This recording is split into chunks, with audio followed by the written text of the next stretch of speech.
was late coming from Salt Lake. Oh, you're. I was late. Oh, I got here, but I was late. And I'm like, man.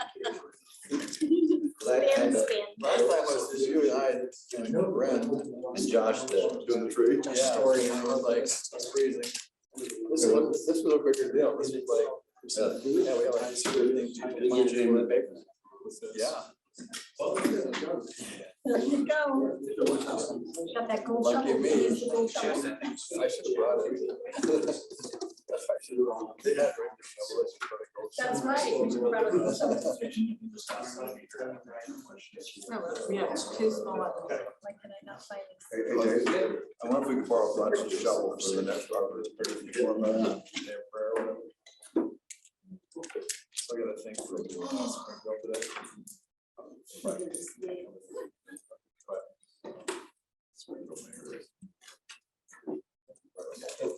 really paid attention this time.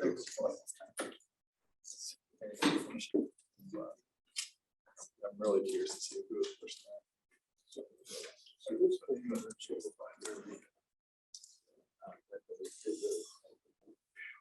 She's got Well,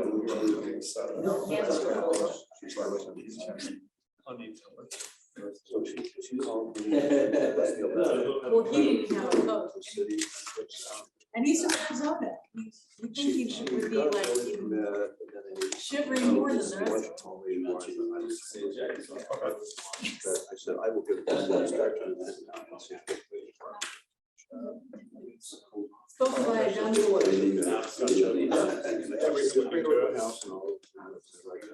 Or the page my son started wearing shorts in the middle of winter. I'm like, what are we doing? And she, I think she talked about. It's cold outside. We're fine, I'm gonna have to walk through the garden. Okay, Thank you. you betcha. Yeah. I'm like, you know what? Thank you. For the long way. There's a wood stake on my son's work. My son was.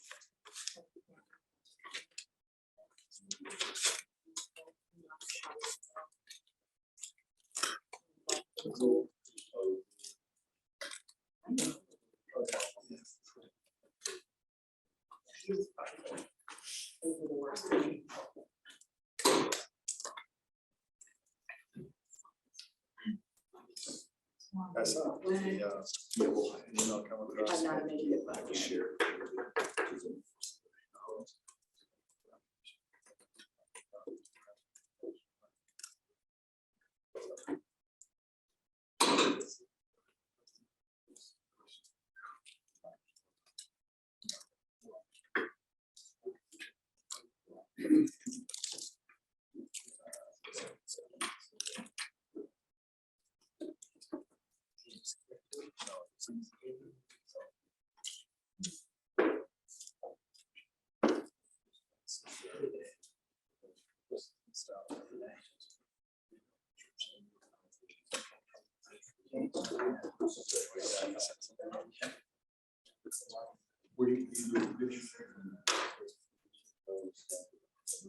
oh no.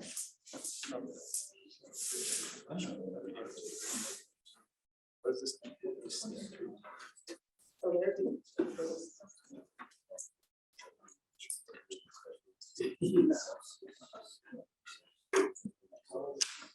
Might as well go. Ooh.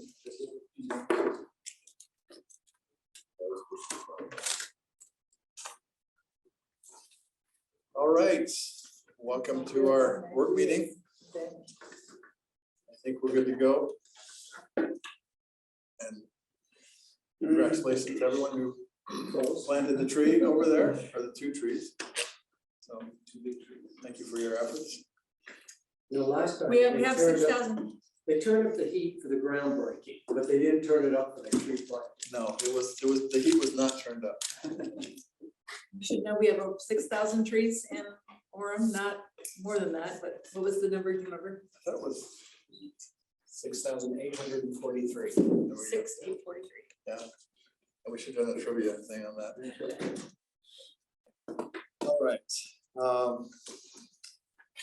Let's have Taggart Bowen is going to talk to us about the capital improvement plan for the budget.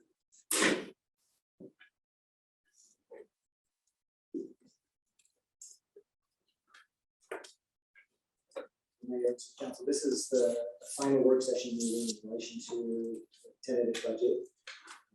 The last piece before on May 9th, we present the actual final document for the tentative budget to you. So then we have between May 9th and June, I believe it's the 13th. We'll have to review that document and then adopt that for the document. Sounds good. My name's Taggart Bone, I'm the assistant city engineer filling in for Sam today. I was so excited, I had my polo on, I put my tie on over my polo, and Ryan said, "Are you really gonna wear that in there?" I said, "No, I'm not gonna wear a polo." So His tie was this short too. He was just messing with me, so. I'm really excited to be here, and I love talking about capital improvement projects. So if I say CIP a lot, it's capital improvement plan, capital improvement projects. And just on the first slide here, we have some pictures. I didn't take these, but it looks like that one there's from the tank, and we're all familiar with the large tank project. So a lot of exciting projects going on right now. This first slide just shows a total of the CIP summary amount, which is just over 14 million. In the CIP fund, we have 4.3 million, which is mostly parks. We got some big parks projects and transportation related projects. And that one, the water fund, which will be going completely toward the water tank, 1.6 million. Water rec amount 2.1 million, which will be sucked up by the water reuse project. Stormwater fund.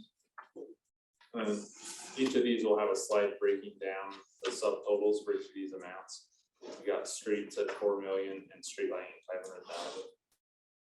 And the CIP fund there, the asterisk, is also eligible for land and water conservation funds. That's the LWCF grant reimbursement, which we have. I think the main one there is sports courts at Northbridge Park, which, so if we pay it, the total amount, the total cost of the project will be, we'd be eligible for 50% reimbursement, which is that 417,000. Then the care money as well, and as part of the CIP fund, just over 2 million. And then the Lakeview Parkway project, which I've been involved with Sam, is 750,000. That's all part of that CIP fund. Just focusing on that, the CIP dollar amount, first project altogether, playground resurfacing, and that is right here at the city center. I guess the current surface has been eroding away and is not doing very good. It's got a lot of use and a lot of wear and tear on it. So Is that normal wear and tear? Do you think just heavy use, or did we put down bad material, or what do you think is causing this? Oxidation from the sun and wear and tear. It's been heavily used. There's a lot of traffic in that park. I think it's one of our favorite parks by a lot of our citizens. Well, we knew the sun would be there. Did we Right. put down the wrong material? No. Just normal wear and tear. It is.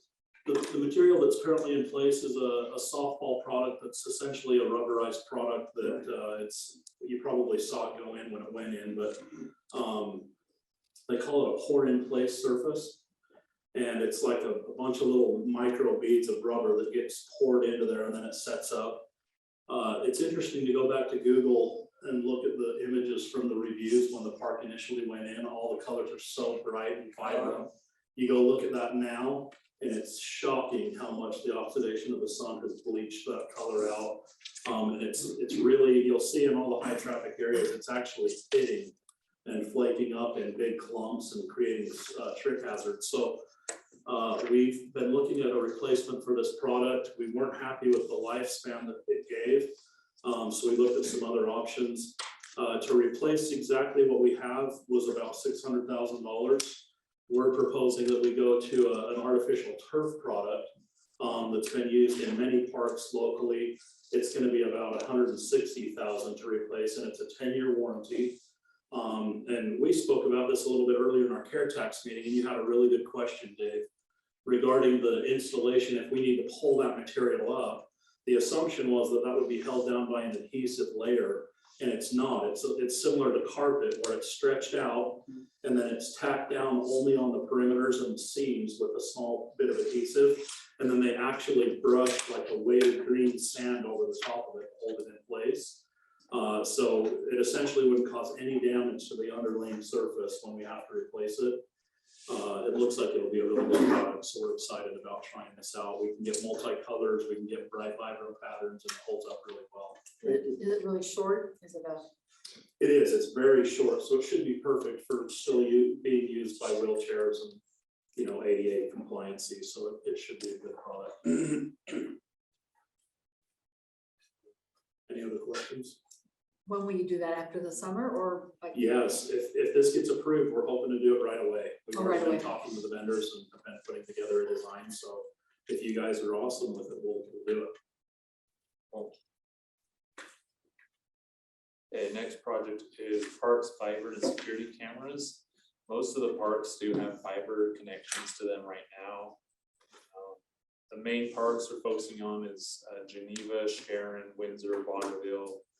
And I think with Hillcrest, we're trying to find that right now of getting cameras, remote locks, sensors all installed at those parks with that fiber. So that cost would help to cover that. Northridge Park improvements would be, we've got a concept design here. You can see that very well. It's got the current layout of that park. You've got 2 courts, and the challenge with this design is they're about 4 feet. The 2 courts are separated, and they're about 4 feet and set in vertical separation. And so we thought a good design for this, just conceptually, would be to put a retaining wall between them. So added a little bit of cost, but it'll be nice, I think, to have those 2 courts side by side, closer together, more accessible. And so you can see that there'll be a tennis court on the east and then 4 pickleball on the west. And then we've also expanded the footprint of the playground. So Explain the cameras. What are the cameras? Talk about cameras. The idea of the security cameras is that we've had an uptick in vandalism in our restrooms over the last few years. It's kind of become like a social media TikTok challenge sort of thing. And so the thought is, if we have more fiber to more parks, that we would have, it'd give us the ability to add security cameras around some of our restrooms at our parks, so that if they are vandalized in the future, we can do a better job of being able to. So you're gonna put the cameras in the restroom. Not in, Not in, on the outside. around. Yes, good clarification. They're outside, we don't know what's going on inside. That is true. It's, we'll never be able to monitor the inside, but the hope is it'll be a good deterrent. The people, it'll scare people from vandalizing the inside. Plus doesn't most of your vandalism occur after hours? So if you see something happen, you could go back and there wouldn't be many people going in during those times. So we would have known during the normal hours that there was no if someone from the park walked in and then later. I think that's probably the typical case. Yes, that has been what's happened. So are they throughout the park too? Or just facing restrooms or? We're only trying to monitor the assets that are expensive and targets by vandalism. So we would put them around our more expensive facilities. We've had a lot of graffiti under pavilions. We might have a camera aimed at the outside of that restroom area and include a pavilion or a playground to try and monitor and eliminate that problem. And how does that work? They run 24/7? Yeah, they would. It'd be like motion sensor, probably detected. Yeah, we've got a lot of options. We haven't begun installing any hardware yet. We're just getting fiber installed. It's going to provide park Wi-Fi as part of the project as well. Wi-Fi for our citizens, and whatever security is recommended with our contractor, we would go through Sentinel. And it would allow us to monitor those assets and protect them. it's been extreme what we've experienced in the last 2 years, even as much as firecrackers in toilets full of, I mean, it's been a real mess and a very, very expensive upkeep for the city to continue to maintain and replace all of those appliances. Is most of it after hours? Yes. So can we do Wi-Fi locking systems? Yeah, that's part of it. We would do remote access mag locks. We've consulted with several security groups. They've mentioned we could have a sensor that would maybe say, hey, we have a transient that's in here after hours. That mag lock would maybe lock at 10 p.m., whatever the curfew is.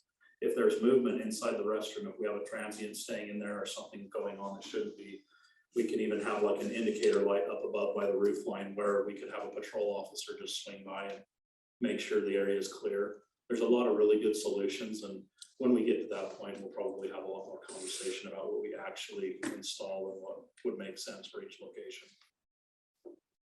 And who monitors that? Is that? It would, no one would monitor. It would just be something that we can access in the event of If something vandalism, happens. so we can go back and research on a case by case basis. Yeah.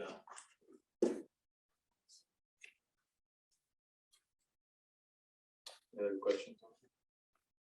Or on the sports court? I just have a question just related to Windsor Elementary's tennis courts, Windsor Parks tennis Okay. courts. Where are they on the timeline? I get Yeah, questions so about that. we have improvements planned for Windsor as well as City Center, or not City Center, Community Park. Those got pushed out to, I believe we'll be doing Windsor next year and Community the following year. I don't think we were planning tennis courts at Windsor though. Pickleball, so. Are you doing, that's what people, We're planning on a multi-sport court there.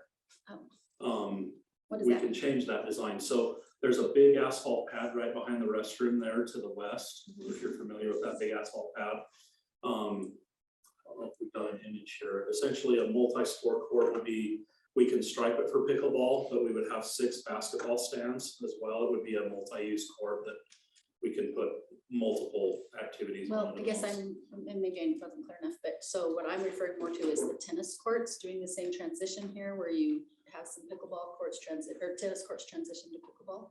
Is that in the plan at all? I don't believe we've planned that at Windsor, but we can look at that. I think those courts are in pretty good shape and we weren't planning on tearing them out or changing them yet, but we can certainly look at that if you're interested That's in the that. request I keep hearing. Okay. Pickleball, so.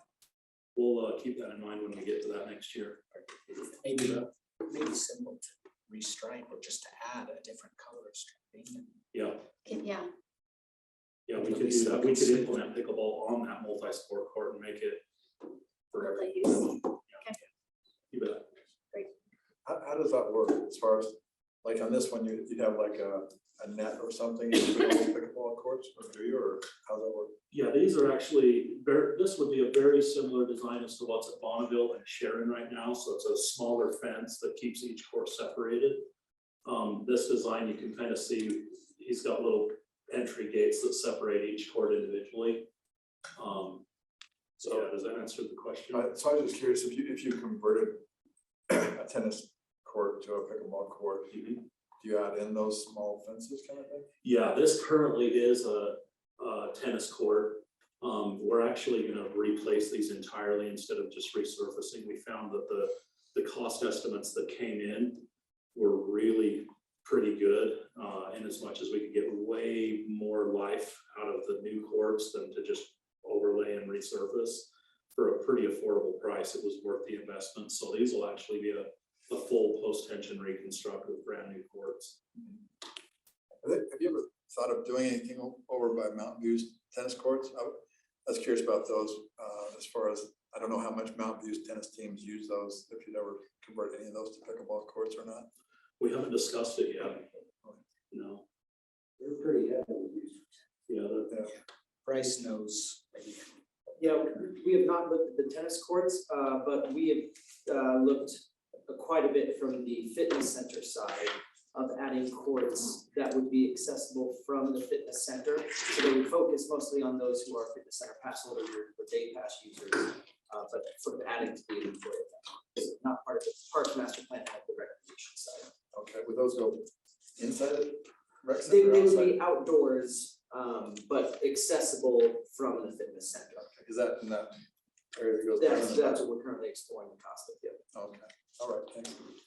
Or we could add it to big care vision in the future and add on indoor court space to the fitness. That would be very popular.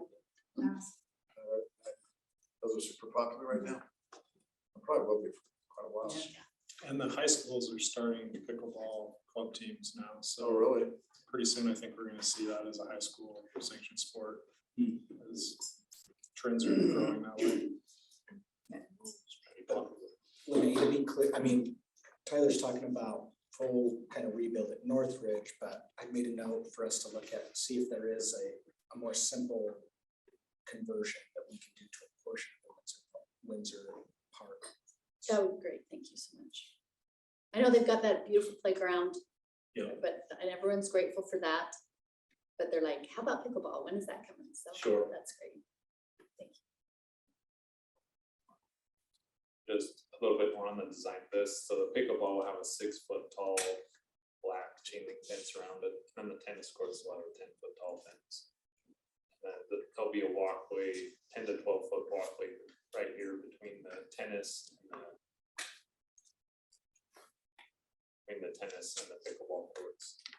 And then landscaping here with a brand new playground here on the west side. So be a really nice, this is a nice location too. It's kind of addition to that part. This is my old neighborhood, so I get the calls all the time. So is it gonna be this year or 2024? What's our plan on this one? It'd be FY '24, so as soon as it's approved, we'd be planning on, I think, starting construction. We've talked as early as fall of this year. That'd be a high priority project for us to get started. They'll be very happy. So And Jeff, next, is this a good time for you to announce that you and I are gonna win the pickleball tournament for the city this year? Always champions. And if we do, that's gonna be called Ransom Court, right? Oh, hey, I like this. Yeah. He'll pay for it. Oh, Jesse will pay for it. So I'm looking at Mountain View, it looks like the 2 west courts are already striped. The 2 tennis courts to the north west courts, striped. I don't know if it's very popular tennis. So Jesse, careful about saying, you know, how could you have pickleball in front of Chris Shirky, because he's quite the player too. I heard Jason's the guy.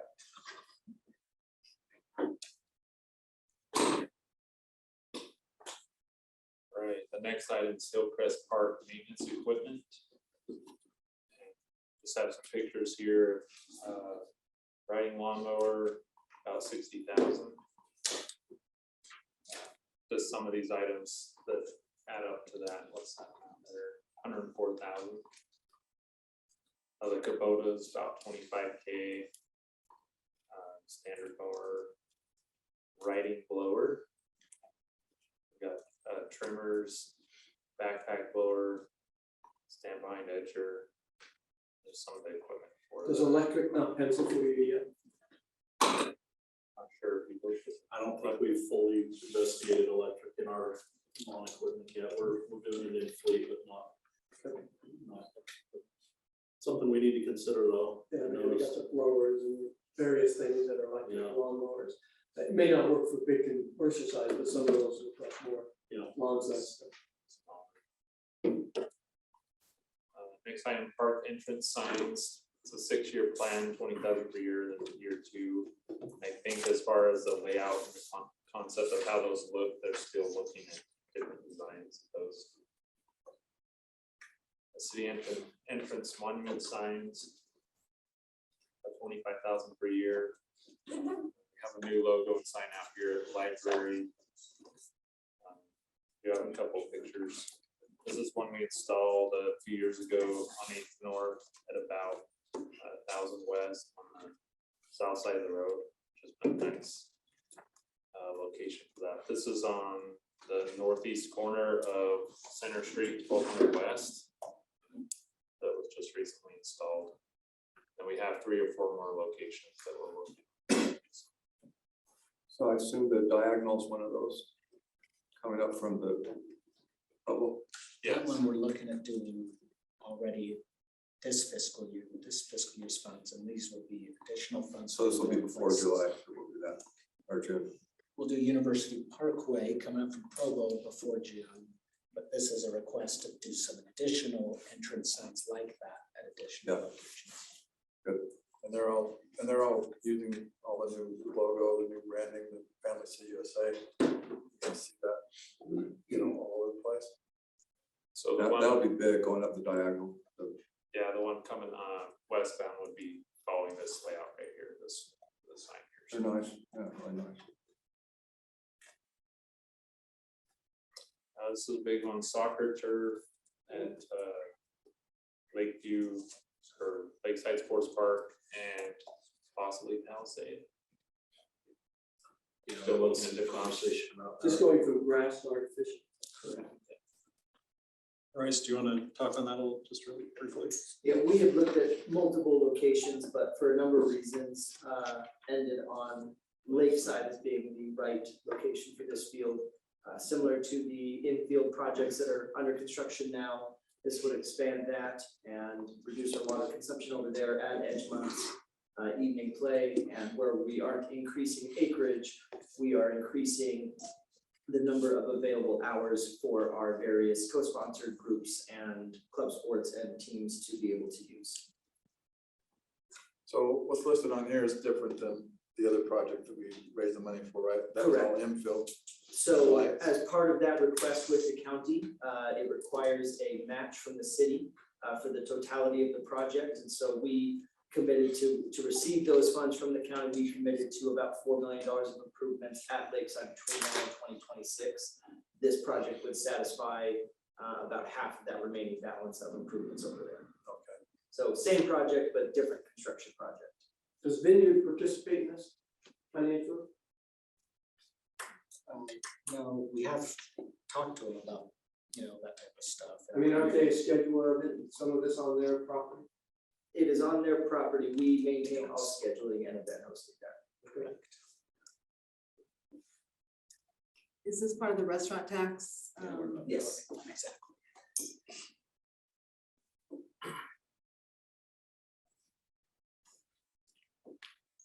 So that's just the total there, 3.2 million for all the CIP projects. This is also in addition to that total in the first slide that was just over 4 million. 200,000 goes toward annually toward transportation projects. Could include traffic signals, roundabouts, any type of transportation related projects we're working on or designing. This amount would go toward funding those projects. 100,000 in year 2 or 3 toward 1200 West Center Street future widening project, which will be right there near I-15 to allow better movements at that intersection. Lakeview Parkway, year 2 or 3, 750,000 would be toward the design of the stretch of Lakeview Parkway, which you can see in this. It's from that new intersection down to the streets 2000 south. So everything that's in the dash lines will be widening. Currently, UDOT's working with HNTB, a consultant, to design the Geneva Road widening project to 5 lanes from University Parkway down to this area about 1700 south. So everything looping back to the new intersection and up is part of that current project. And then this piece, Lakeview Parkway, was added onto that as part of that project. And that's will be the plans to start construction in either next year or the year after. Any questions on that? And Geneva is a UDOT road and Lakeview Parkway is an Orem road. There has been talk about that transitioning over though to UDOT. Connect the roads. And this will connect onto the road into Provo, which currently, right now, there's just road base. And And they're planning to connect that up to the airport, so that will connect to the lake park.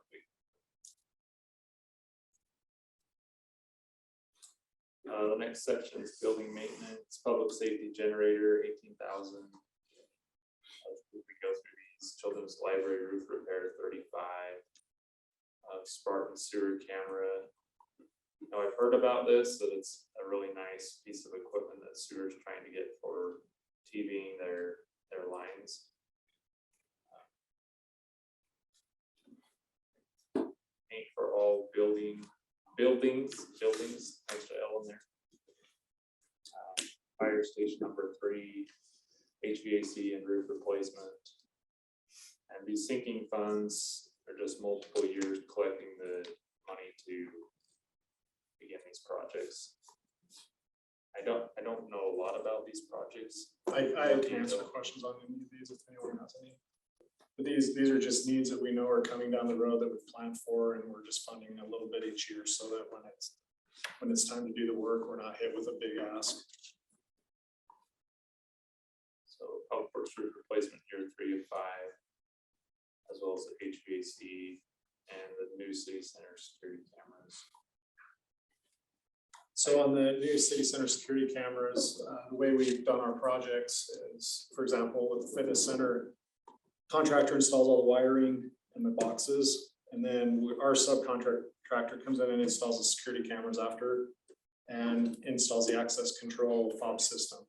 So we've set aside seed money to bring our subcontractors in and do those two trades instead of having our general contractor do them. That way our systems are all integrated together. And then if I could go back, Tyler, the 25,000 on the library, the restrooms on the main floor of the children's wing and in the basement are pretty outdated and hard to keep looking nice. And so this is just some seed money to start looking to keep us reminded we need to do that project in 2 or 3 years.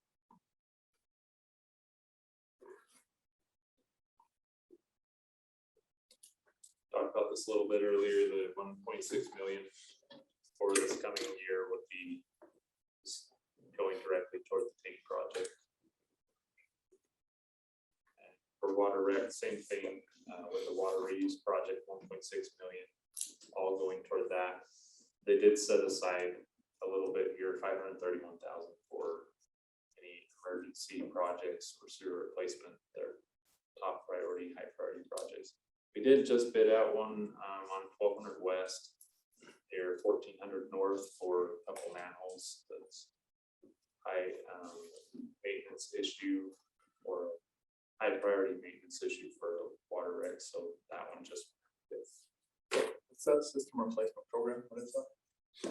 This would be just for anything that's high priority for sewer related projects, remove and replace sewer mains. That in the past projects that expected, they have issues with their bellies or main lines that need repair.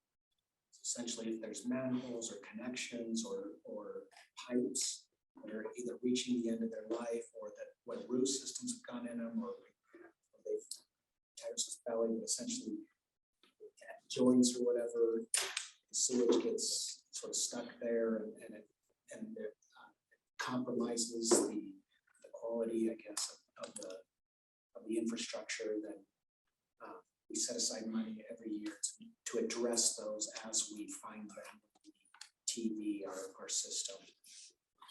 So they have annual projects we do where we install sewer liners and H2S gas or roadway portions of concrete pipe. We're going to line them. That's not part of this. This would be more for removing and replacing. So I guess my question is that money that will be spent absolutely, or just money that's set aside for things as they come up? I think, like I just mentioned, this will be spent on projects. We just bid one out that we'll use this for that. It depends on how much that costs. We haven't got bids for that yet, but they do have a list of priority projects, about 10 of them that we've tried to bid out, and then this water reuse project came last year, and so we put those all on hold, so there's definitely way more needs there than what this is. So you have like a priority list, and Yes. you're saying we're gonna spend this much money toward that priority list, Yes, get as far as you can. yeah, so we'll definitely spend that, but there's a lot more needs there than what it's just a little bit.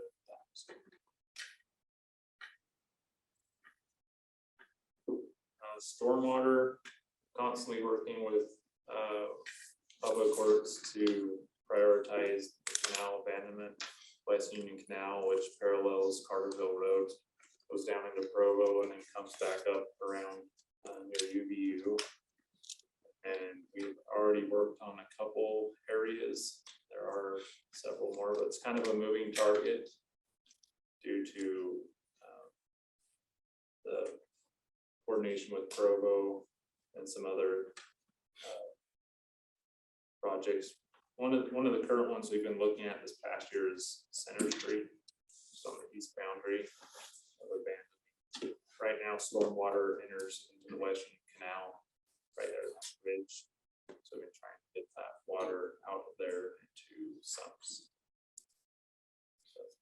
So what are we doing? In fact, I've had a neighbor ask me about that, or not neighbor, but someone who lives along Carterville, because they're hoping that the city's going to keep watering the, when there was water there was beautiful trees right along the canal. Now they're worried that the trees are going to die because there's no water in the canal. Yeah, so that, from what I understand, and I wish Chris was here today because he can speak better to it, but Provo City is considering they may still convey water through that canal up until a certain point into Provo, and if that happens, that water will continue to flow. But if they decide not to, that canal will dry up, and then unfortunately those trees would have to rely on whatever groundwater's there. But the city itself wouldn't be watering any of those trees down there. They've just survived because of the canal. So I mean, you could always turn his sprinklers and, shoot them across the canal at those trees. He could, yeah, if he wanted to. I've talked to him on the phone and kind of shared that with him, but.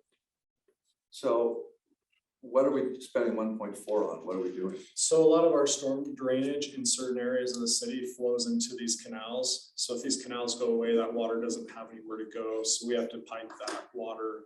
So for example, right now there's a project that we just bid out that should be starting construction any day, and it's collecting water up in the Hillcrest area and taking it, I think it's is it Hillcrest or is it 8 South area?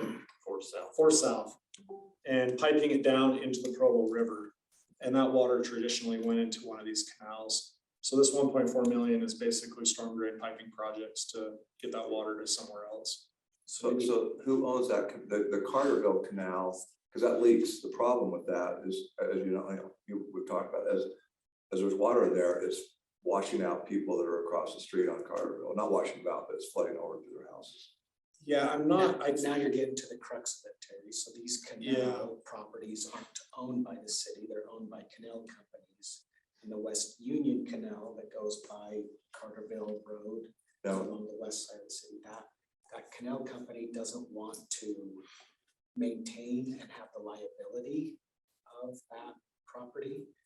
And the city has used it, I guess, by some sort of agreement to have our stormwater directed towards there.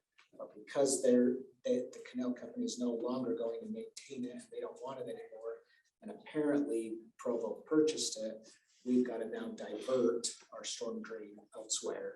And then, like Ryan's talking about, in some cases, to some sorts of Provo.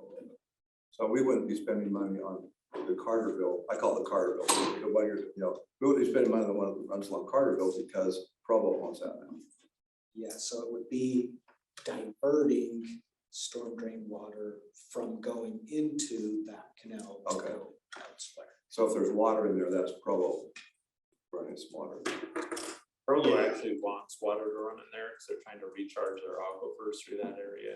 So they've purchased pieces of that canal through there to try and get more water through there. We're trying to get out of the canal because we don't want to be part of it. So they should pipe it. I mean, I know that's really expensive. It's probably cheaper than repairing all the leaks. If we do have complaints from residents though, that there's damage being caused, let us know and we can get that to Rick Saby, Public Works, and he can coordinate that with those ditch masters to make sure that those problems are addressed. But there's no water, is there water planned in for this year? I'm not sure if there will be water in it or not. Yeah. Are we still looking at some of those, the ones that would work for active transportation?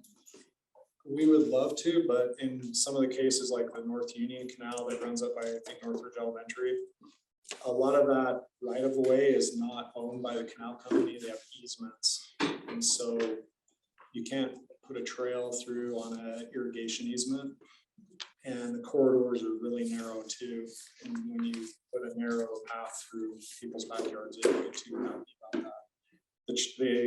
The reason Murdoch worked out so well is because it's 100-foot right of way. So there's a lot more space in there for, you know, security, visibility and things like that. Well, I know there were some narrow ones, but weren't there some wider ones also that we were trying to identify?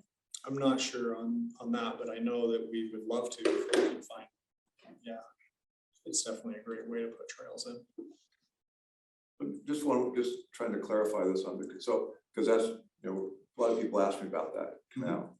So they still can't do anything, they can't put a bridge over it or anything like that, because there's Provo now has an easement, or Provo owns a canal and has an easement. Would that be the answer, or?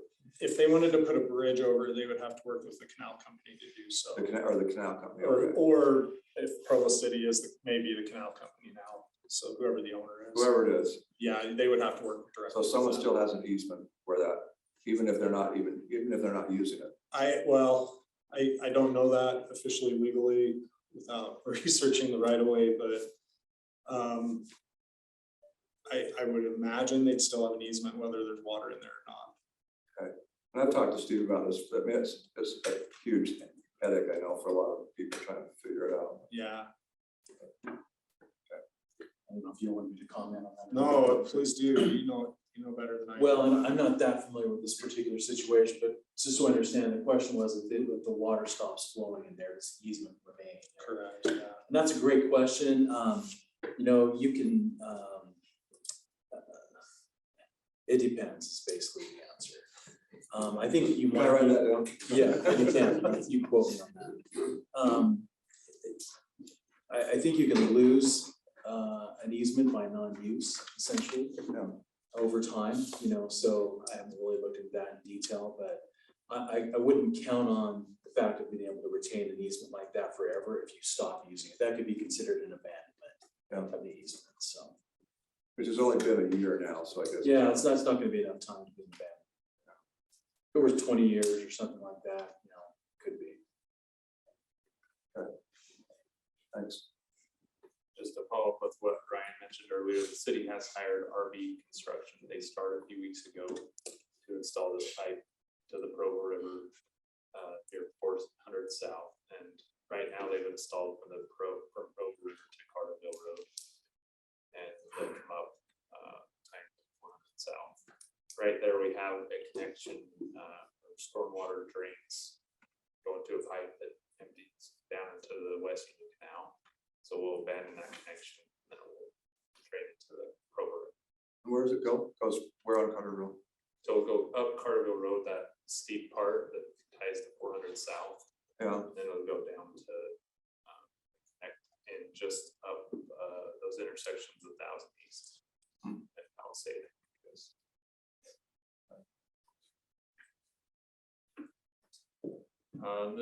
this slide is just part of our yearly annual streets projects or overlay and reconstruct for just under 1.8 million.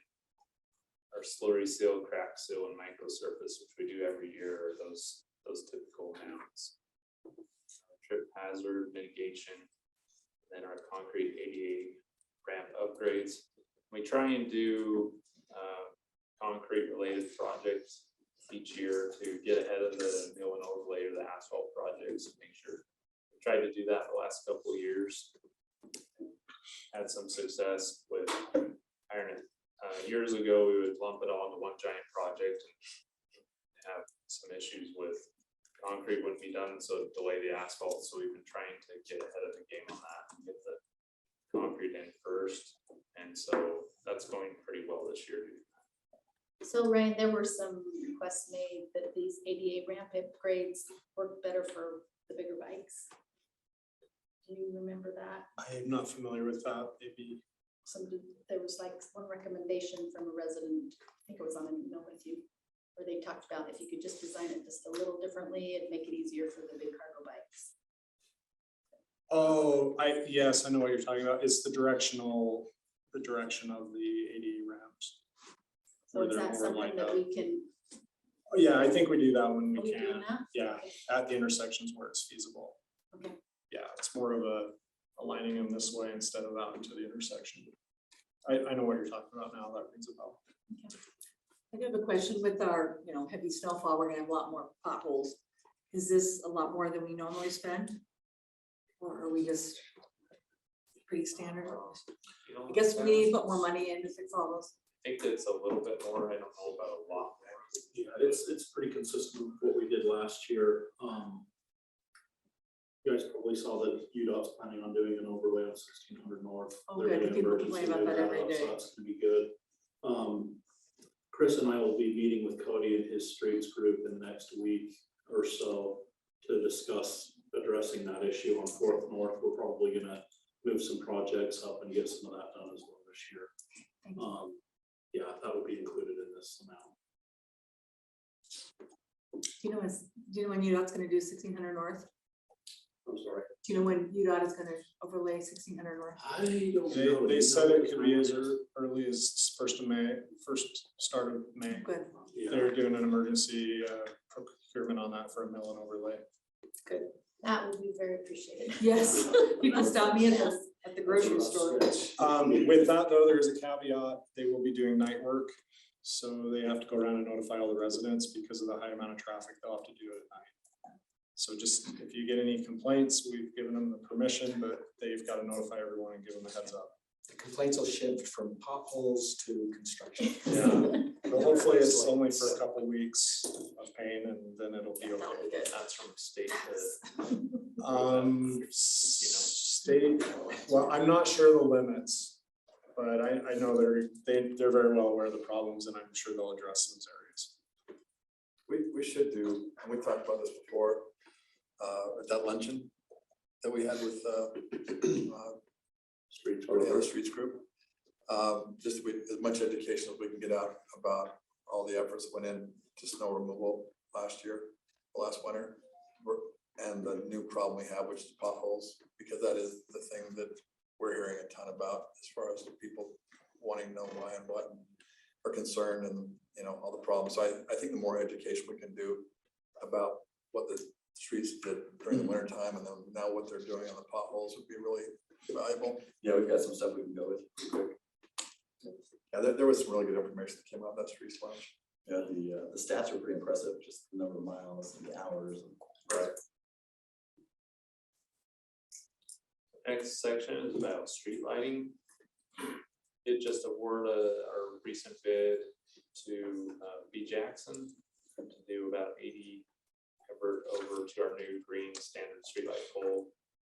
The 4th North, 6th North area east of State Street. If you're familiar with that area. And this is an ongoing funding mechanism. We're trying to replace all their older style poles, the Rocky Mountain Power Gray poles, to our new green standard street lights. So we have that area south of Hillcrest part that we still need to do, and then about that same area going on the other side of State Street in there west of State Street we need to do as well. So there's about 170 lights left to still replace. So we've been doing these, this is our 3rd phase, I think, of street lighting. We've been doing about 100 per phase. So I think we could knock out the next 2 with 2 more projects.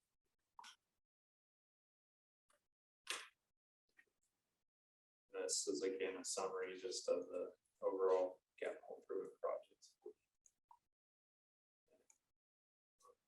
That was it. Any other questions? So, go ahead. Right, as we see these piecemeal it's hard to remember every week what is discussed, but you guys have discussed this in total. And when you produce the budget, we'll be entitled to a couple weeks, right? Correct. I've got a question on Fire Station 1. So are we, where's the money for that? So with fire Are station. we setting aside? Yeah, so with Fire Station 1, we have actually put together a grant proposal and submitted that on the federal level recently. And then we've been buttoning up some amendments to our fire and EMS agreements with Vineyard and Linden. And so with those, and then also, and I can probably rely on Brandon here to explain, around November, December of every year, that's when we have our fully audited financials for what will be this current fiscal year. So this coming winter, we'll have fully audited financials done, and then we'll know how much will be transferred at that point into our capital projects fund, which then can be used for future projects such as Fire Station number 1. So essentially, once we get our existing 3 main projects, including our city center and all the FF&E and our new plaza and everything figured out, our next big capital project is Fire Station. Can we use any impact fees for that fire station or no? Yes, we can. Well, Well, if it's an expansion, I don't know if it is. there's an aspect of it that we're hoping is an expansion in terms of a training tower facility. And then beyond that, we would also make sure and see, we have our existing property, and that is where Fire Station number 1 is at. And we also have a piece of property down by US Synthetic that has been slated for fire station use. And so those are, as we narrow down exactly where Fire Station 1 should be relocated, we can use those properties as additional way to bring funds towards that. So were the funds, when they're going to capital improvement fund? Yes. And they go from there. So that's where we would see it start to show up as funds are going for that fire station. And that transfer comes before you as an elected body. And we identify some proposed uses at that time, but sometimes not all of it has proposals associated with it, and then waits for this budgeting process. We don't really have the time, but it should be sooner than later because it's pretty important shit. Yeah, there's no question. And the thing that I want to represent is that I think on a weekly basis, when I meet with Ren, it's usually on the top of our discussion. So it's not going to slip between any cracks. It's number 1 in my mind on our city administration's to-do list and priority list. And I'll just make sure to keep it there. Good.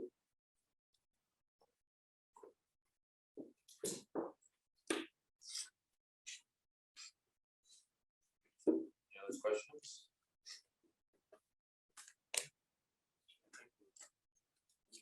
Thank you, Ted. Yeah, item number 3 on your agenda, transportation master plan. We're actually going to bump that to another meeting because we wanted to go through the plan commission first. And come back to us at one of these work meetings. However, I'll say, I think we've tried to incorporate whatever input and feedback you provided us so far. But now that we've got a little more time, if you do have additional points of feedback, let us He know wants now. to run those through Sam and you would. Probably through Sam, right, Ryan? Yeah, so we had a little bit of a noticing snafu with the planning commission, so we're not bringing this forward to them until 2 meetings from now, which means it won't come to you till June for adoption. So we didn't want to do a work session tonight and have a big old gap before June and probably forget everything. So we thought we'd say we would I meet was tonight. Do Plan, it. right? That way Linnea will forget all her changes. Let's get it all figured out. Because this is, it's just a presentation, we don't need to move to continue this for another phase, right? Yeah, just a. So then ultimately, we want to make sure the presentation incorporates all Yeah, of the that. Good. So we'll move to item number 4, Ryan. Clark is gonna do a rental dwelling licensing update. Thank you, Mayor. Good evening, Mayor and City Council. Sometime back, the mayor asked us to look into our rental dwelling license program and see where we're at. And address the concerns that have been brought forward with the current program. So this is also known as the landlord licensing program or the rental licensing program, but our code technically calls it the rental dwelling licensing ordinance. So that's hence the title. So a little bit of background on this, and since we implemented the program, going back to fiscal year 21, you can see what our revenues have been each fiscal year, including the number of accounts associated with those that have applied for a rental license and the number of accessory dwelling units each year that have been registered.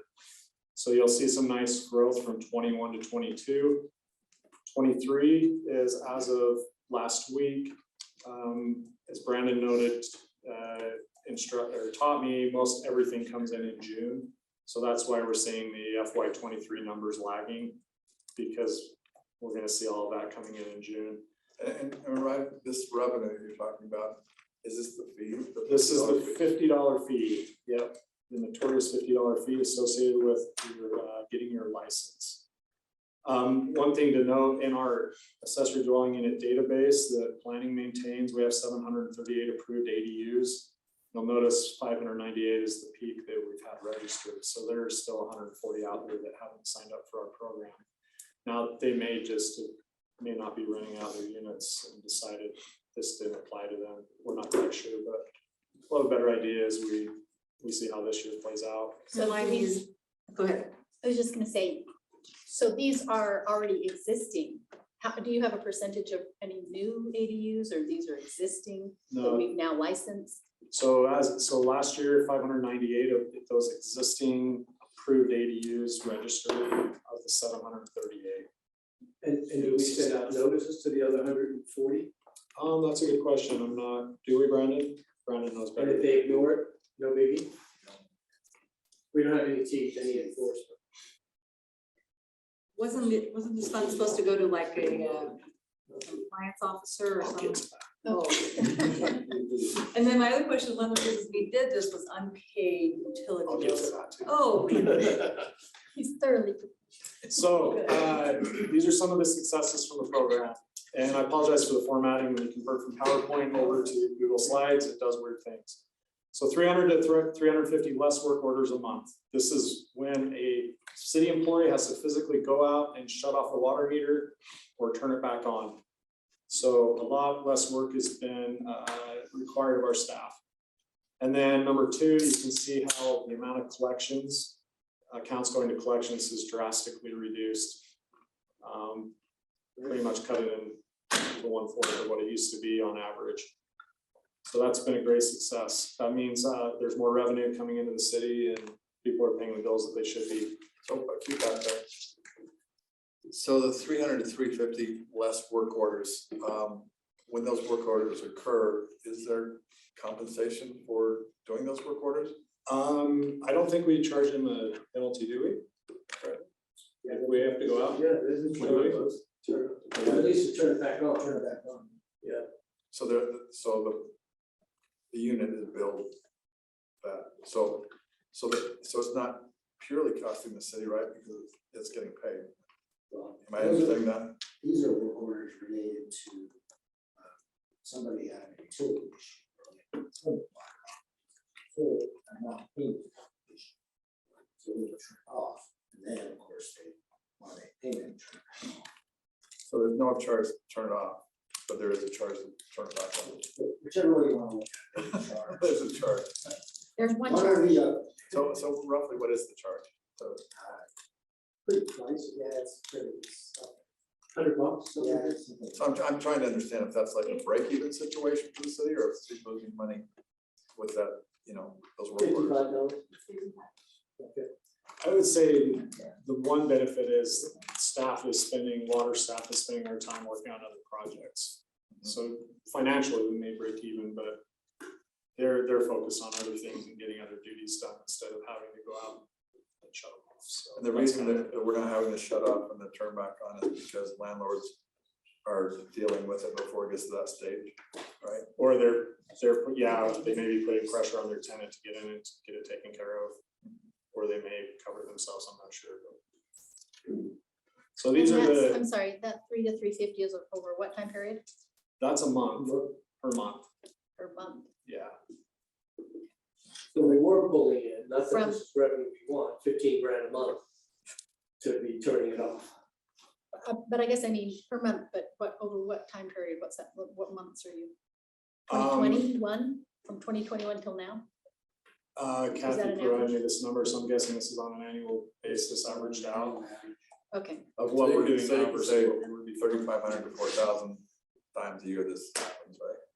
okay. Keep in mind, that's mostly in April to October, for the most.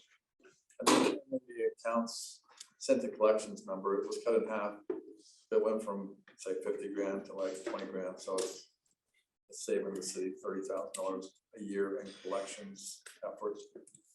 Yeah, actually 70,000 if you take what we were at before we implemented the program. Okay, So the annual average was 91,000 before we had the program. so it went down further as you got more people to sign up, Yeah, so it's about $70,000. correct. And then of that 70,000, what do you think they're collecting? Well, we're getting the 70,000, so that leaves 22,000 going to collections. Brandon, do you know what we get out of it? How successful collections is? We were collecting on that $91,000, we were probably collecting a little bit. Third. So the net loss to city would be 60,000 under that program, right? 7,000 versus. So the three biggest complaints that we received, number one is requiring the utility accounts to be in the name of the landlord. We don't have a lot of control over this, changing this, it is part of the city code already. Number two is we get frustration from owners of ADU units that are renting to their family members. So they're like, if I'm renting to my son and his wife and their kids, why am I having to register and pay a fee every year? So it's a good question, right? And then number three is just the $50 annual fee.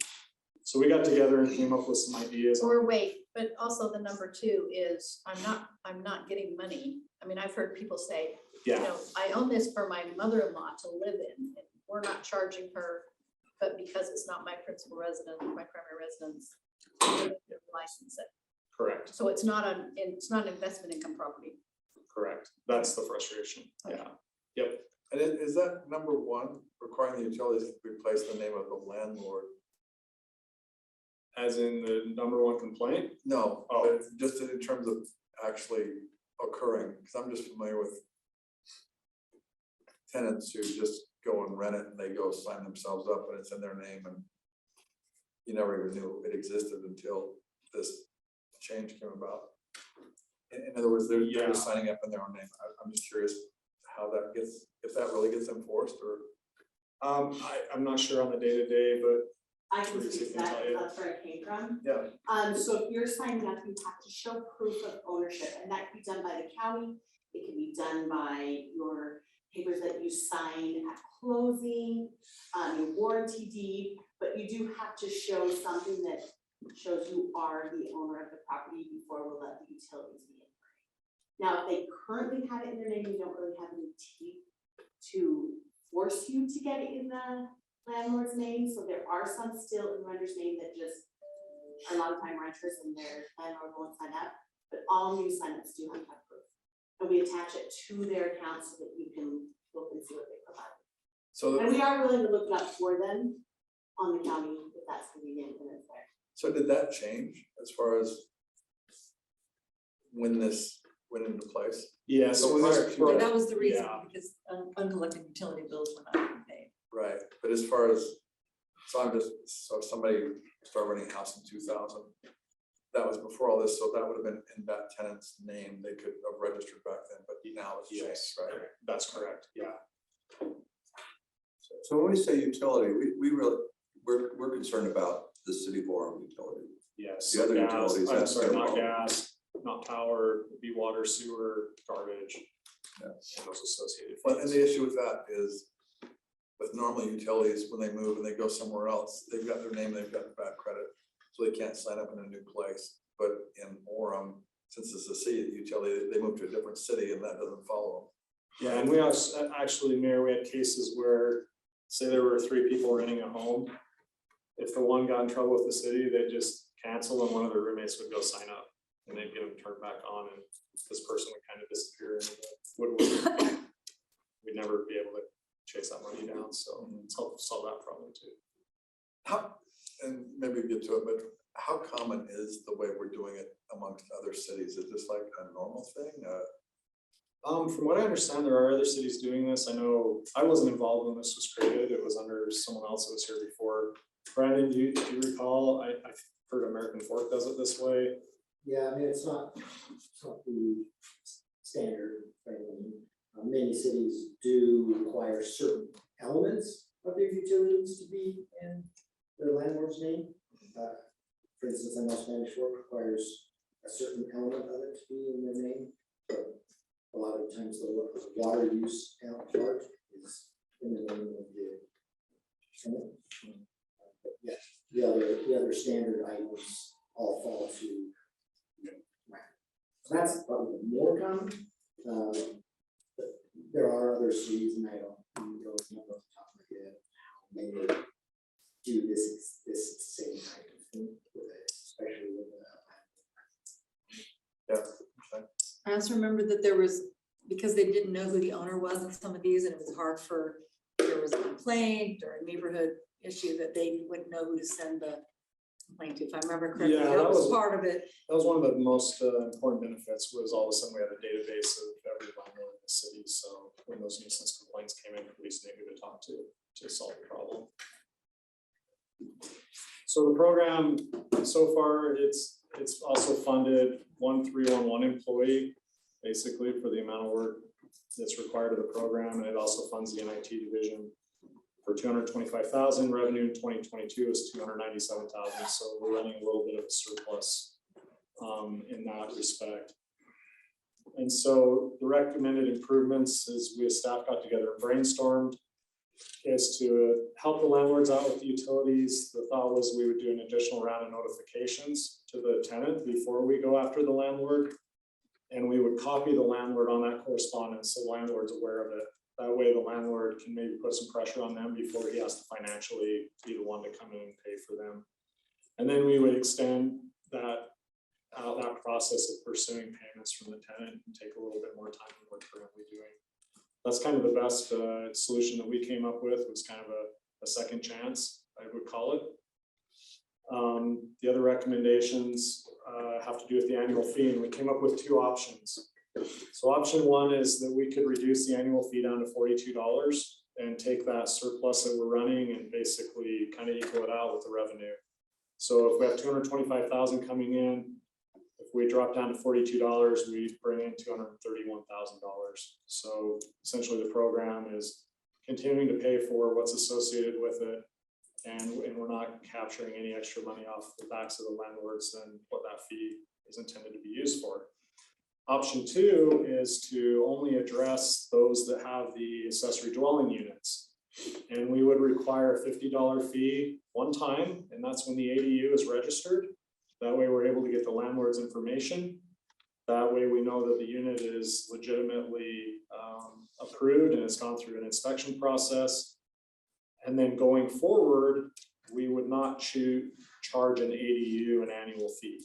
So we would treat ADUs separately from all other rentals in the city. And if we did that, we'd generate about $245,000 in revenue, still covering our expenses. So to clarify, If you're a landlord that owns a fourplex, you're still gonna have to pay the $50 fee every year. But if you have a basement apartment that's approved, you'll pay a one-time fee and never pay a fee again. 'Cause we have Only if it's information. family members or? All of them, we treat them all the same. Okay. Now, with respect to our processes in-house, this is a more difficult solution to program into our system. It's much easier to change the annual fee for everyone in our computer programs, but we would have to figure out how to do this if option 2 was something that appeals to all of you. Well, 42 sounds like a weird. It is weird. I wanted to go to 40, but I didn't want to run a negative. I think the ADUs ought to have a different rule, so although that might be tougher to program, it seems like a more reasonable approach. Because the landlord's living with them, whereas the Yes. fourplex owner may be who knows where, they're not living with them, Correct. And then if you pivot to renting to family members and you're not charging any rent, no problem. there's no One time cost to you. assessment. Yeah. So our goal today was if you had feedback for us and a majority of you felt strongly one way or the other, Brandon would incorporate this into the budget for the coming year. And that fee would change in our fee schedule for the way that we collect it. So open to questions or discussion, Mayor, and some guidance would be great. I don't know that the, you know, like what Tom's saying, $42, whatever. I don't think the fee is the end of the world as far as, I mean, if you own a rental property and you would just work that into all your other expenses, right? I don't think the $50 fee is the big deal. I think more the landlord having to deal with issues with the tenant not paying the bill. And where it really becomes an issue is if the tenant regularly doesn't pay their bill. They always ultimately pay their bill, but they don't regularly pay it. So like every month or every other month, and this is people I've talked to, the landlord is constantly getting these things from the city, you know, where they're threatening this and they're threatening that. That seemed like the really main piece of this puzzle for me. And I understand as far as, you know, we need to know what the landlords are so we can keep track of it for fire and safety reasons. So we need to understand who all the landlords are, but I don't know, from my perspective, the people I've talked to, I don't think the $50 fee is the big issue. I think it's more this collection issue that just, I mean, just all of a sudden you have this added situation in your life where you pay all your bills, your stuff's all great, but you're constantly getting harassed by the city. And then the person always ultimately pays it. But it's just this drama that goes on endlessly that seems unnecessary. Does that make sense? No, I totally see where you're coming from. I guess the counter to that would be, we have seen that collection problem has gone away for us on our end. And when those fees aren't paid, then the rest of the Orem's residents are making up that difference in that cost. So yeah, I totally see your frustration. I can see how that can be very frustrating for a landlord, but I guess I'd be devil's advocate. That could be considered the cost of being a landlord too, right? It's kind of territory and all. It seems like there'd be something somewhere. I mean, so if it's 70,000 is what you said was the deficit, right? If I remember right. I mean, before they started this program, but then they were collecting a third of that. And so I thought it was much higher, the utilities. Am I wrong? Isn't like 400,000 that we were on? 91,000. But the deficit, it went from 91 to 22, so it's 70. Okay. And if you're collecting a third of that 70, then you're down to more like 40. So the city has a $40,000 deficit right there. Yeah. In the whole scheme of what's about the millions of dollars that are spent in the city, that's like, you know, that's like not really hardly anything. So. I mean, it's theoretical, right? Philosophical. I'm an Orem citizen, I don't own a property, why should I pay for you, the rich landlord? I think a lot of landowners aren't necessarily rich. Well, They're just like that's not, breaking as a even on their normal apartment. citizen who doesn't own a property, I would look at it that way. Yeah, it's almost like the citizens subsidizing the landlords. But to what extent? We're talking $40,000 is a subsidy number. I don't own a property, it doesn't matter what it is, I wouldn't feel good about it. So 40,000 would be like 40 cents a citizen? That would be the subsidy? Well, when we do property tax increases, I'm just saying, in the whole scheme of things, 40 cents a citizen is, is that even a conversation? Just being done this afternoon. Yeah, no, and you should, I mean, that's what I'm fully willing to have anything challenged, so. And the amount of time that we were spending collecting money, what other work is able to be done, that we don't have to worry about that. Yeah, What are the that's opportunity costs that we lose, and the hassle of collecting money, I understand. Landlord, if I'm a landlord, I realize that that's part of my fun of doing business. Have those challenges that you work that out with the renter, and so for me, I feel like it's a positive thing that if the city isn't having to worry about those collections, I mean, we have some collections we have to do, but to have it reduced that much, I just feel like that's one more thing that we're not having to worry about, and we focus on other things as the employees of the city. Do you ever see, or do you know if the landlords are evicting people because they don't want to deal with the issue of them not paying every single month? And then my second question is, are you notifying the landlords every month? Or are you doing it on a quarterly basis that their tenants are behind? What's the time frame there? Teresa, do you remember what that? Yeah, I can answer that. Go So, ahead, here. we have their email and also they have their tenant's email. So every notification that's sent out is sent also to them. And then just to clarify, we don't go after the landlords. They have the right to not do anything and the water gets shut off. The water then isn't restored until the tenant pays. The only time we would go after a landlord is if they were selling the property and they still owed money. So as a landlord, like if your tenant just didn't pay for, 3 months, now they're on the disconnect list. If you do nothing, their water gets turned off, it turns back on when they pay. So we don't report collections on them. There is no direct problem to the landlord other than if they're living there as well, they lost their water too, but they probably were, paid. And then there's like $15 late fee every month or whatever it is. Yeah, it's like 16, 18. Okay.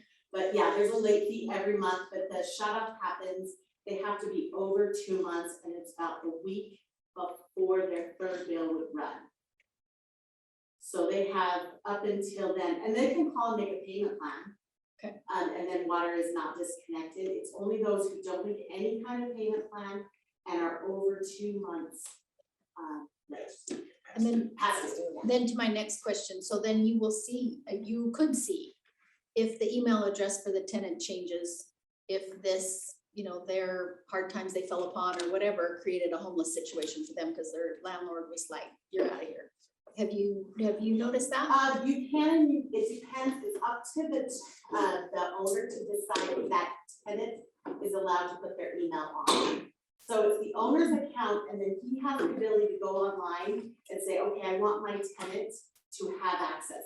That gives them access to pay their bill, set up auto pay, all of that. They also have the option not to add them and just the landlord's going to get notified and have, the choices of, whether or not they can set up any kind of auto pay or something like that. So some are choosing just to put it on auto pay and then making it part of their rent. Mhm. And others are like, no, you'll still pay it, I'll just give you access. So ultimately it stays in their names. And then when you live there, you have just access for that time you live there. And then they take you off, put on their new tenant. Okay. So we wouldn't know if they were left for their choice or the landlord's choice. So we don't know if it's negatively But we affecting don't tenants. go after the landlord, so there shouldn't be a reason for the landlord to kick them out for utilities. Because the landlord isn't penalized, the renter is by loss of water.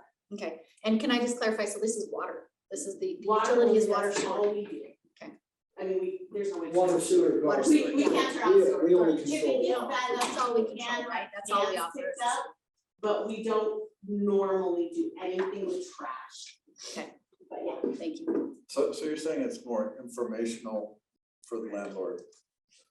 In other it words, depends on how they set it up. If they are the only one on there, then yeah, it's going to be more for them. But if they have a tenant on there, it would be more informational. We kind of would tell them like, we're not getting paid.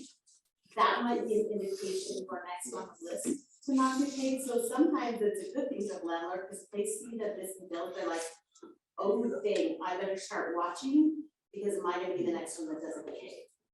so It has some pros. so it's informational, but if the tenant, say if the tenant doesn't pay their utilities and then they just pay out. So Then that's where you run into a problem. That's where it It's goes to the now landlord. become the owner's problem. So we ask them to protect yourself by your rental agreement. Make sure that, you know, there is, you know, maybe what's it called? A deposit that would help cover if they're gonna run out on you. And so then you can also tell, like, if the water's been shut off, then the landlord kind of knows, okay, let me start watching what's going on here. Or he may put some pressure on them to, you know, he doesn't want them to shut out. But yes, at that point, it does kind of fall back on them. I will say, as we were looking into this, I think we found that we could word things in a way that was more customer service oriented, and even change like how and where we I guess talked about payment for their utility bill in our notification system. It was just maybe a little more bureaucratic or institutional before, and now it's a little more, you know, friendly and educational. All right, can you go back to the concerns?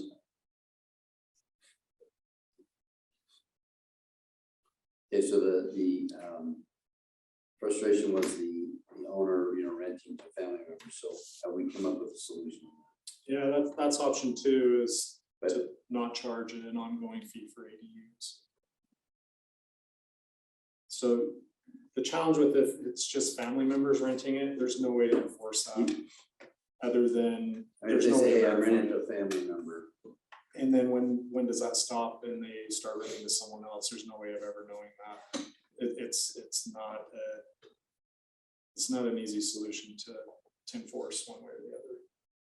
because that's in the 40, I mean, I don't like the 42 number. So they would, if an ADU, you'd only pay a $42 fee once and then you would pay one after that? Is that No, what you're it'd be saying? 50. We'd keep the 50. Oh, 50, okay. Yeah. Just you don't pay once, You only pay one, so then, as long as you're the owner. Right. And And I think our reason for putting in this fee, it was hard to handle folks who are gone. And the ADUs clearly in my mind have a different responsibility than absentee landlords. Yeah, because they are owner occupied. They're on the property. Is there a difference between a legal and a not illegal ADU according to this program? Only legal ADUs are registered, I So if believe. my neighbor is renting his basement, I It's highly not- doubt he's got a landlord license. But can't they do that with the state, so they're really big on ADU? No, No, I don't think so. I thought they passed it. If someone came in and applied for a landlord license, I'm 100% sure we're double checking that, Teresa, to make sure it's a legal accessory dwelling. I mean, didn't the legislature like 2-3 years ago say? ADUs? You have to allow ADUs, but you can still have standards. Oh, They have I to. got you. There's building safety It's easy requirements. to- and then they reduced our parking that requirement, right? Stayed in our business again. So we think these are the two logistically easiest options to implement. I'm sure there's other solutions, but it would be very complicated in terms of how our finance programs work to implement that. Is that safe to say, Brandon? so if you left it at 50, is there a problem if you get more than what your actual needs are? Are you allowed to have a little bit extra, or do we have to ramp this down every year based on what our So actual keep in costs are? mind, there are no administrative allocations to that overage, right? So this hour that Ryan's spending, we're talking about that, it's not allocated. So it's just the 311 and the NITs. Yes, so we just want to close that gap so that administrative overhead component definitely equals, here, this 225 versus 245 variance.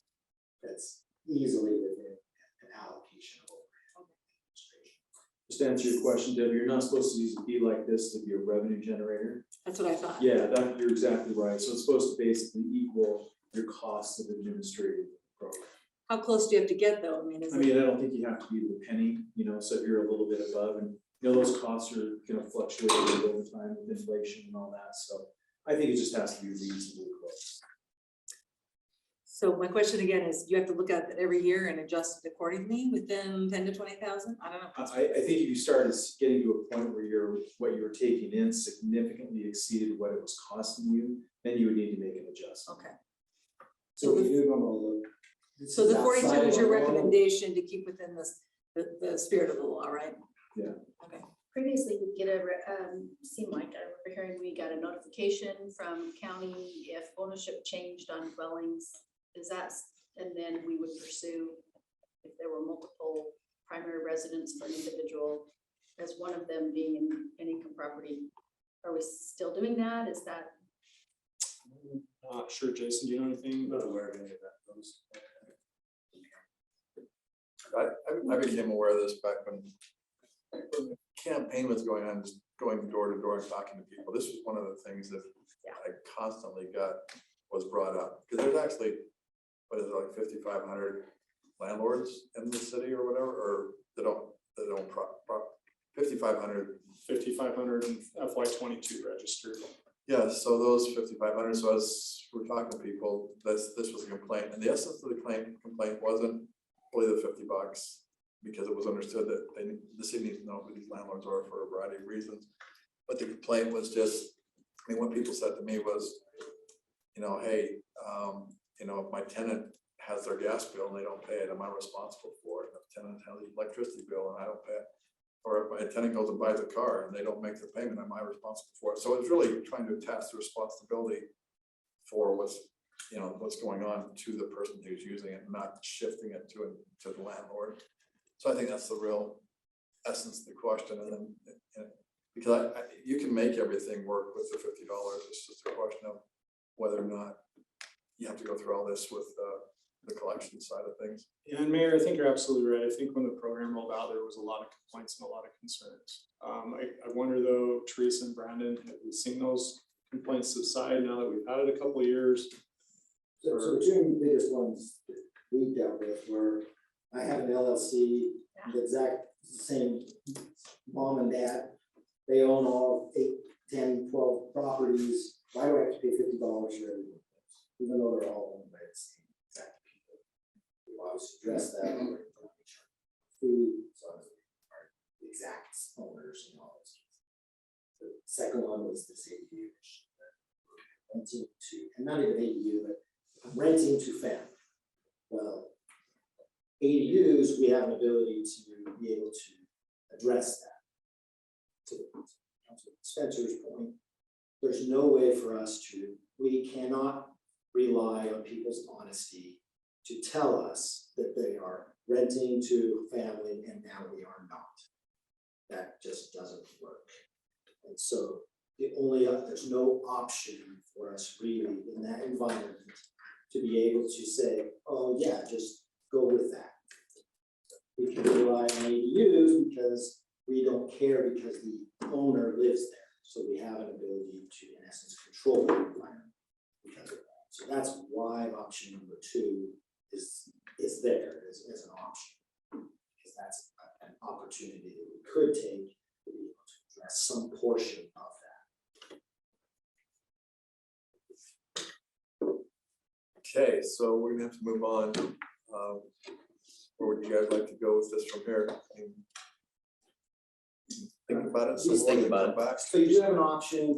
Obviously, we will come with a tentative budget as it currently exists between the tentative budget and the final budget. If an agreement was to come into place to make a change to one of these, then obviously we will incorporate that into the final. Does staff have a recommendation one way over the other? Would you feel more strongly about one of the options? Well, staff's is the easiest way is to change the fee to $42. But as far as which one is meets your, meets what you think the needs are, obviously we can't. You get a lot of call from customers, which you think satisfies the citizens most. The ADU change would certainly eliminate a large number of calls. So we would probably be totally fine with that. You could also say, look, one of your fees went down, deflation here, right? They went 40. We're helping.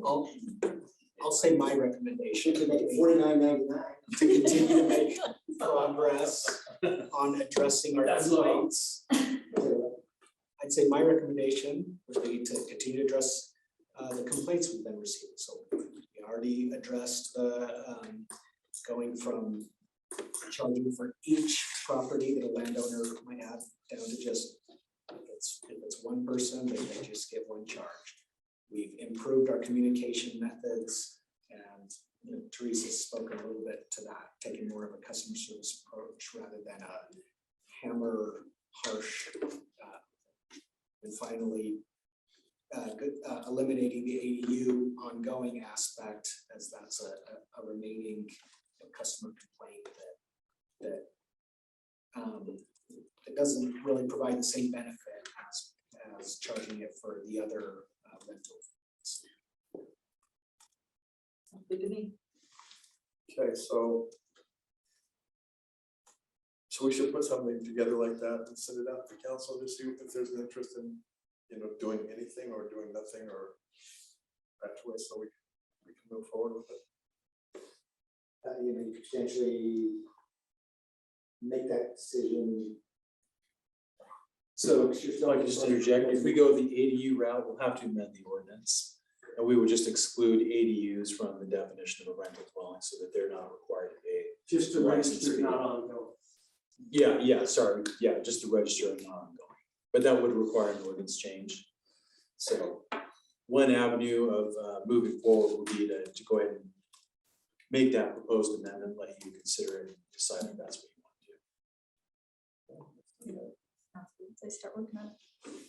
Yeah, no, I think that would be fine. And, Okay. but I would like to see kind of what Brandon summarized as the priorities, and then that's just sent out or talked about by the council. I think people aren't ready to make a decision right now. Okay. We'd like to put it out there, give them a chance. Okay. And we talk, and we can come back and say, Sure. yeah, we want to do this. If you want to give us direction, move forward on the ADU, modifying the ordinance to eliminate ADU, we could wait on that until you decided that's the route you want to go. Is that kind of what you're saying? I think we should do it as a whole package.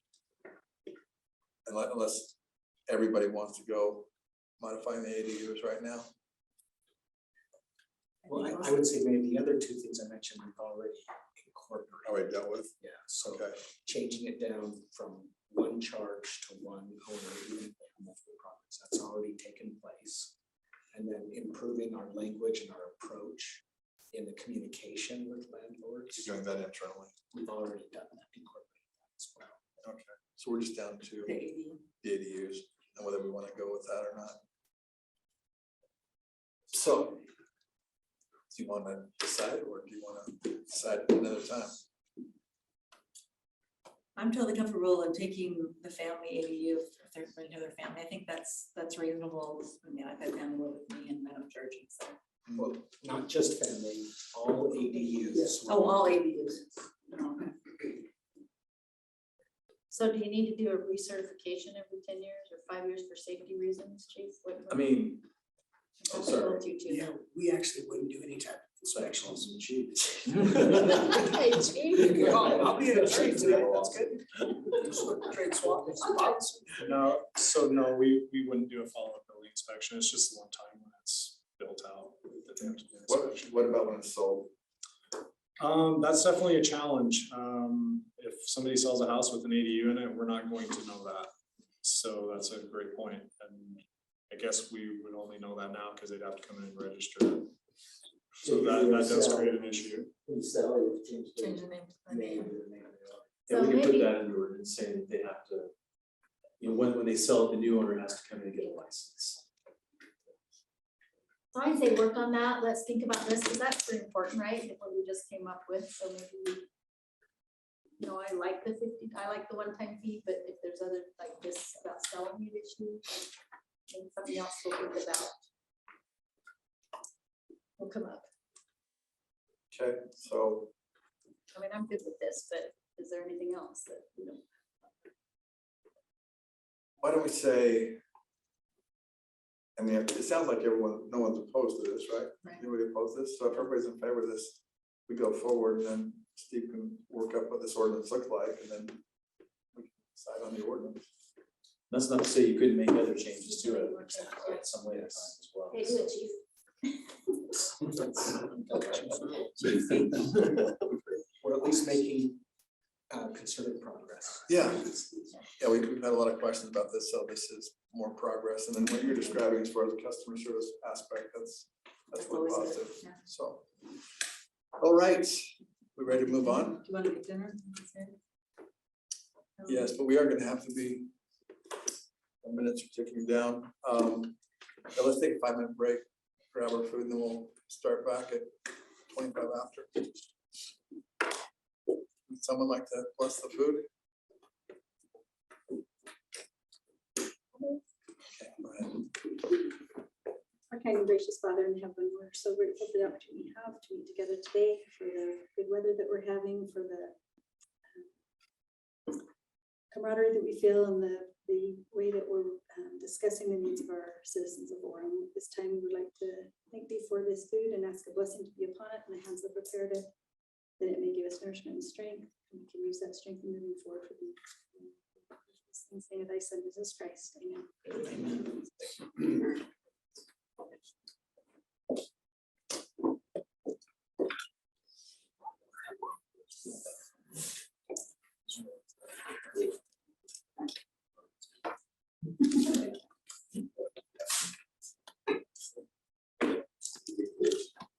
On the Orem website. You don't know what the name was, but it was, yeah, if you don't mind. Debbie, do you know? What? I was on Facebook last night, there was a Facebook that advertising for Summer Fest. We're going to Orem Fest and I'm making an announcement today. Okay, I just saw this. So if that was a city controlled. I don't think it's city control. So do you know what was out there? I don't know, I'm trying to chase out. What was it, like, what did it really add up to? It was established. How's that lead you? Sign up for Summer Fest. I'll find It doesn't I'll- exist. I just- Oh, okay. yes, I mean, you said- Oh, okay. yes, I'll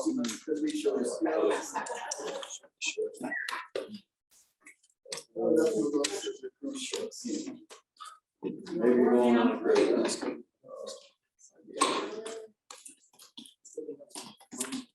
Exactly, I mean.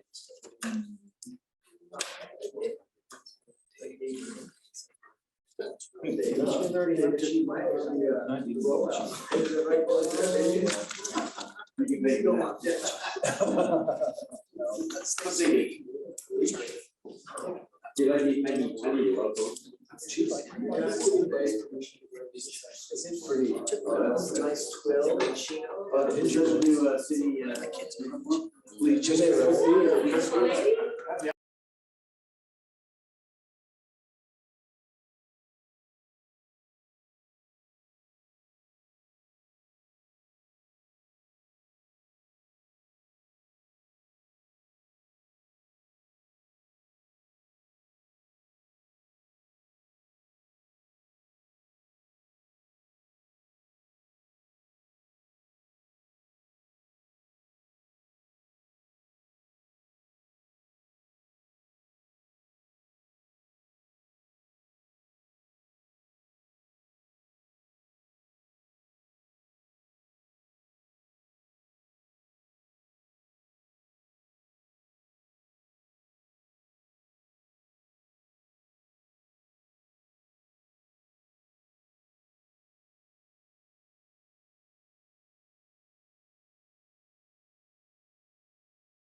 Let's reconvene. That took longer than I promised, that was my fault. Let's, got a 5-minute presentation from Teresa, our city recorder, about interlocal agreement with Utah County. Yes, so I'm here talking elections. So we, in order to have the county help us, we have to sign an agreement. Part of the agreement is we have to have a resolution. So I'm just here to answer any questions, kind of go over that. And then hopefully we can do the resolution today if that works out. Is there a cost associated with that? With having the county help? Yeah. Yes. It's like 90,000 or something. Yeah, Do you remember what it is? I'll tell you exactly. So what it is they determine it by how many voters. So obviously Orem is going to pay more than some of the neighboring cities that have less voters. But according to their calculations, their estimate, they can't exceed $2.25 per voter. So this is just the estimated cost, but there's a primary and a general election with 47,393 voters. So that would make, They charge us per registered voter, not those who come out. per registered voter. And so it'll be 106,634.25 per election. So that's 106,000 for the primary, 106,000 for the general, which the grand total is $213,268.50. Does that include the printing of the ballot, the mailing of the ballot? So I'll read over this as part of the agreement. This is what they are agreeing that they will cover. They will do all ballot layout and design, ballot printing, ballot mailings, ballot retention and storage, outgoing and return postage, ballot processing, printing optical scan ballots, program and test voting equipment, program electronic voter register, poll worker recruitment, training and supervision, compensate vote center poll workers, deliver of supplies and equipment, tabulate, report election results on county website, provisional ballot verification, update voter history database, conduct audits as required by state statute and or administrative rule, conduct recounts as required by state statute and or administrative rule, election day administrative support, operation of countywide vote centers, provide final canvass report of official election results. The city is responsible to canvass their municipal election on the date designated by the county clerk. Such results will constitute the final official result of the election. And then the last thing they do is the ballot drop box services. So they'll maintain them, lock them, unlock them. They take care of the security footage. And that's the part they're going to cover as part of this agreement. Do you have questions? I missed this. Do they cover postage? Yes. Okay. Yeah, so they'll take care of all of that part of it. I did ask them if there's anybody in the county that does not use their services, and they said there is not. The biggest reason is at one point they did have some equipment that they could rent out, and we've rented it in the past, but that has been decommissioned. So there's not, you literally have to start your own, get all your own supplies. Oh, or the other option is hand count, which would be obviously a delay in results. Any other questions? Do we know how much it cost the last election? Because we were at 213,000 for this year, so We haven't gotten a lot more. I thought it was in the 90s though. but I think it probably went down. I mean, it probably was less expensive. I didn't know, but I should look that up. I could Yeah, probably we can look it up check. in our last, Because they- I could look it up in our last agreement. I mean, they're talking inflation. Yeah. So for sure, I can, between now and the next meeting, I'll know how much Okay, well, how much we would have paid last year. how much it increased, Jim? Any other questions? Anyone would like to do this on their own for their family? Does anyone want to start hand counting now? I'm talking about the last municipal election. What? Yeah, so it'd be 2 years ago. Yeah. Yeah, I'll pull that number for you. I have that. Oh, he's pulling it for me. Good job, Brandon. Good. It's probably the last page. On this one, it's exhibit B. Kids county auditor. Yeah, so it's about 20,000. That's 20 grand more. No worries there. Which may be a difference in registered voters to some extent. Or they bump their rate. a little bit. They bumped the rate. Yeah, so it could be a combination. Okay, any other questions? Is there anything else you need us to do? So in the next meeting, then I will present it as a resolution. And then you can vote on if you're gonna proceed with it. Okay, sounds good. Thank you. Woo, see, I'm short. Yeah, Thanks, Teresa. we should get a prize for the shortest presentation. You get a big and brown. Okay, next we've got amending section 2-3-10, item number 6. The Orem City Code authorizes the city council to retain separate legal counsel. Steve? Yeah, so Mayor Council, this is just a draft ordinance that basically explicitly authorizes the council to retain their own separate legal counsel aside from the city attorney position. It's basically pretty simple. There are basically three main components of the ordinance. First of all, the council would be the ones to appoint and also could remove the person they retain as the separate legal counsel. The separate legal counsel position would take direction from report directly to the city council and not the city manager. And the separate legal counsel could either be an at-will employee of the city exempt from protections described in Utah Code section 10-3-1105, which is basically appeal rights. That's basically another way of saying this person would be an at-will employee versus one who could only be dismissed for cause. So, or in the alternative, if the counsel that's retained is not a city employee, then that person could be hired on a contract basis as a legal consultant without having the status. So basically, just trying to codify that the council has the right to do that. It's not to suggest they didn't have the right to do that before, but this just makes it very explicit that they have the right to do this and kind of sets forth the terms, or at least some of the terms, who are the responsible, who they report to, and so forth. So, I'll take any questions if there are any.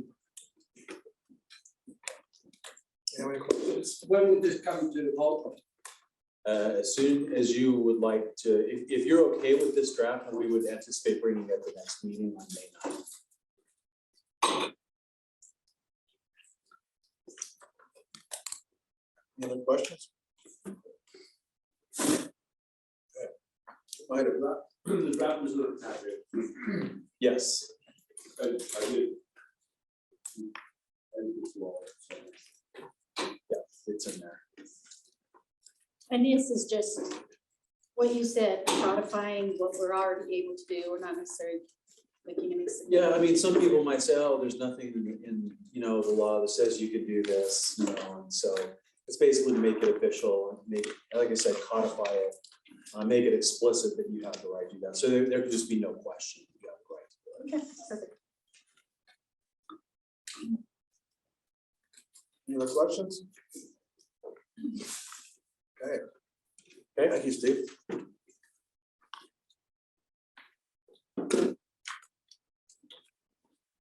Next, we've got item 7. A presentation adopting rules and regulations for the government of the council. And Steve, we're back to you. Yep. So this is something that I've been working on with Jesse.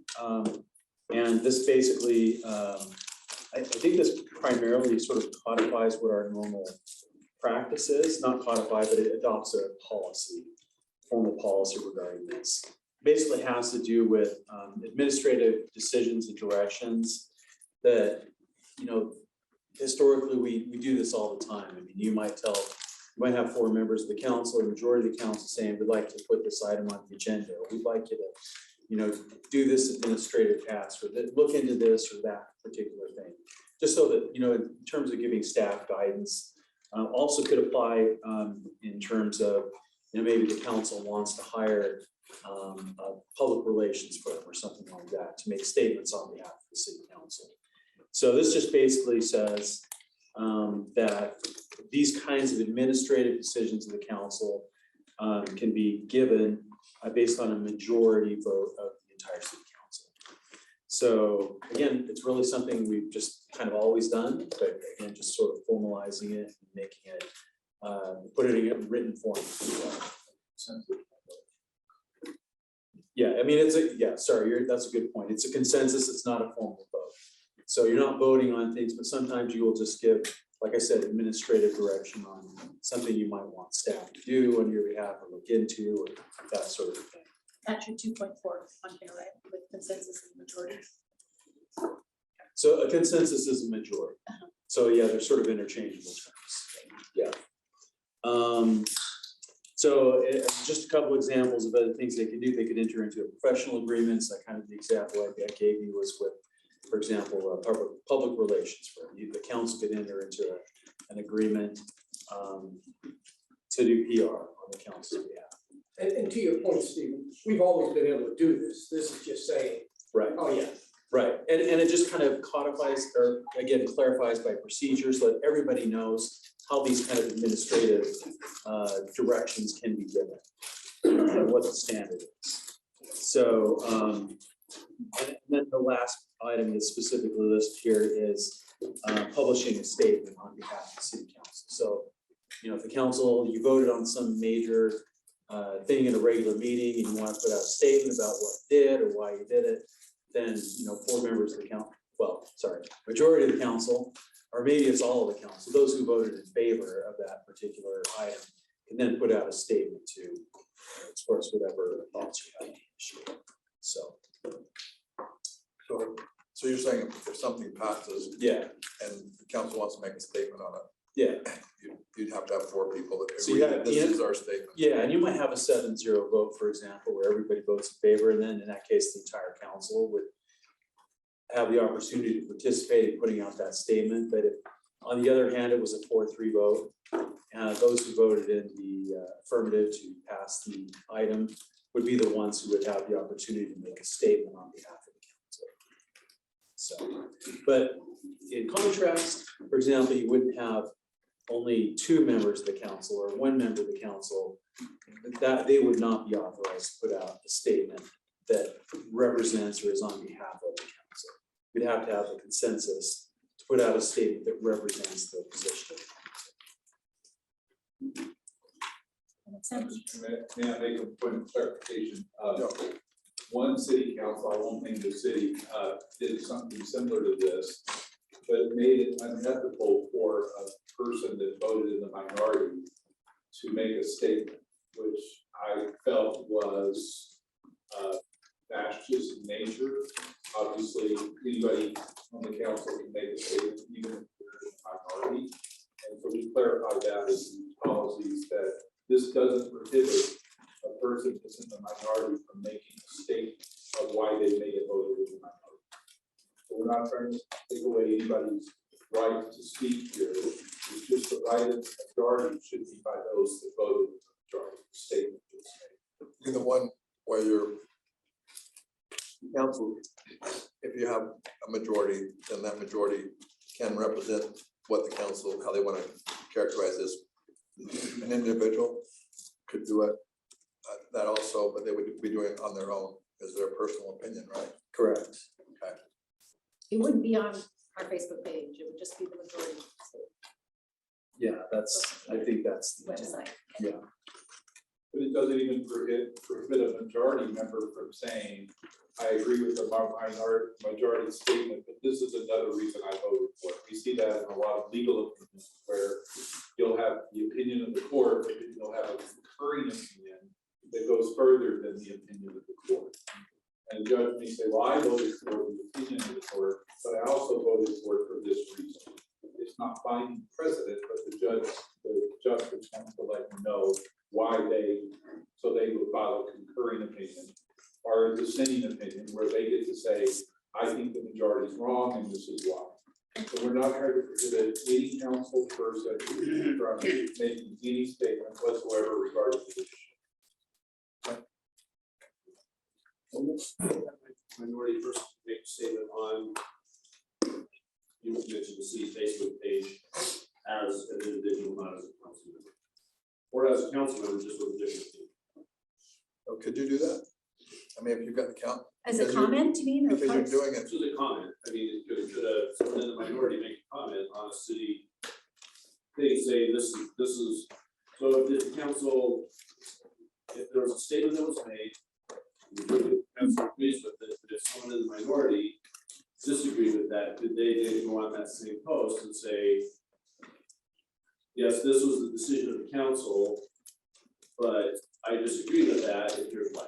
So I think the way it's written right now, you know, we on our own Facebook page, we'll post articles, we'll post stories, you know, whatever it is, as the main article or the main, what do you call that? What's that? Post? Yeah. Post, okay. And then obviously any member of the public basically can comment under that, either agreeing or disagreeing with what was said. I think what we're saying by this policy is that a majority of the council can make a post on the Facebook page, for example, explaining a decision or position. But I don't think that a minority could make a post. They could make a comment to the post. And that's what it's. That was comment okay. to the post. Just wanted to be clear. You know, hopefully, we never have that happen. You know, and oftentimes if something is of great public interest, we might get hundreds of comments to a post, right? And I don't think there's anything stopping an individual council member from making a post. Or sorry, a comment to a post. Yeah.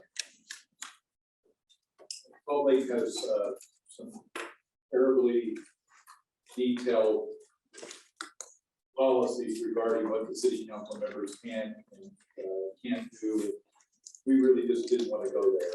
I mean, for example, if you're in that minority and a media person reaches out to you, they require that council person contact the PIO and only address it to the PIO. We didn't really want to make it too detailed, just to basically give some guidance on what a majority statement would consist of.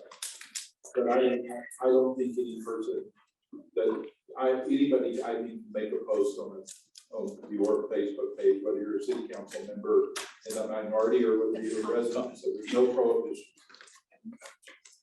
The way I'm reading what you're saying is the intent of this is to, if there's an official, I mean, if you have a majority, there's an official city council position, and that's what the city council is going with. If people do other things on their own, then that's their free speech, right? Mm-hmm. Yep. Okay, any other questions?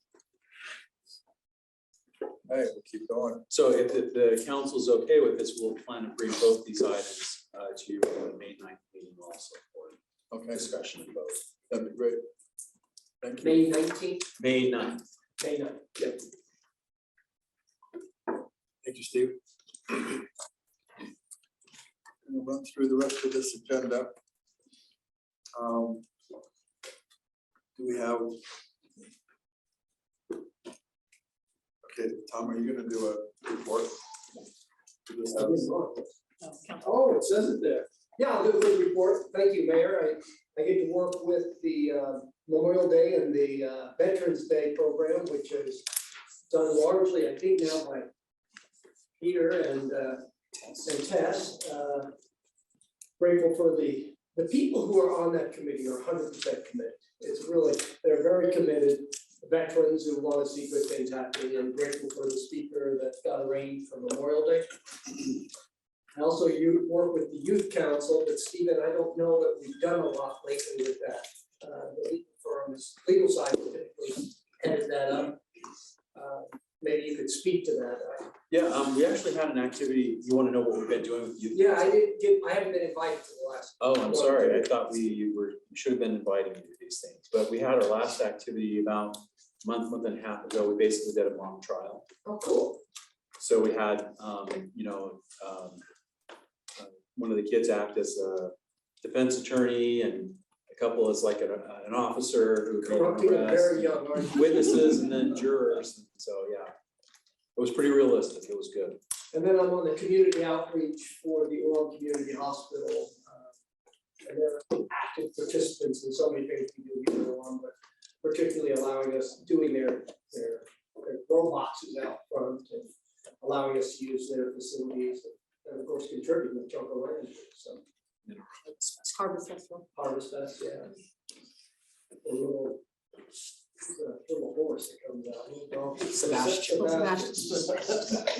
I have one quick question. Did the youth council participate up at the legislative days when Yeah. they went up? Uh-huh. Okay.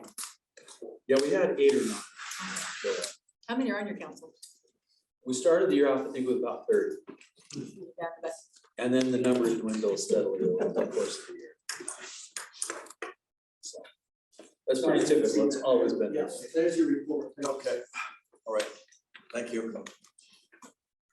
So we'll just run through the agenda for tonight's meeting. We've got 6 p.m. Item number 3, call to order, invocation, and inspirational thought. So we've got Todd Dudley and Julie Smith, who provided those. That was me. So Todd is the son of Roger Dudley, who's a very nice guy. And Julie is a longtime associate, friend, business partner of Roger.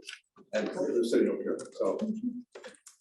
Okay, so would you like to say something? Sure. About them? About them, sure. Yeah. Terry, here's the. Oh, yeah, I'll take that, unless you want it there, but. There it is. You're good with me doing that? So what I was thinking was, the two that we got sent prayer, that you would, well, the prayer and the pledge, you would introduce them. Okay. And just give your son. Yeah, right. I haven't got to the. Okay, I'll wait till you do. Then we've got item number 6. this is my committee, this is Natural Resources Committee, they'll be Okay. reporting on their activities. So 6.1, the community award. That you. Yeah, they'll do award and then they're giving, I believe that there's 2 awards.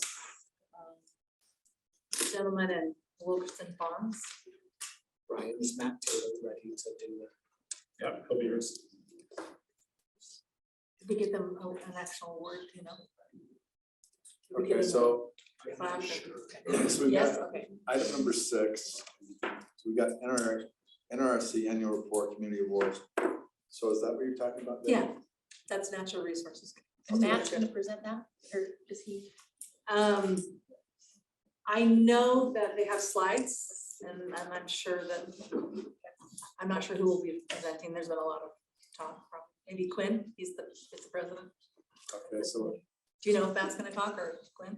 I think Quinn. Quinn, okay. So is Matt Taylor going to do it too? Or is it- Matt's our planner. He's the liaison. He'll just be here representing, the committee will be here to present.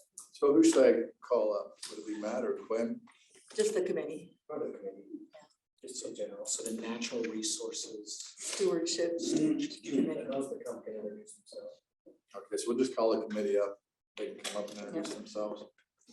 This is Sarah Bateman who started this. Do you remember this, Sarah? And so this is, I won't call it her committee, but she's the one who started it.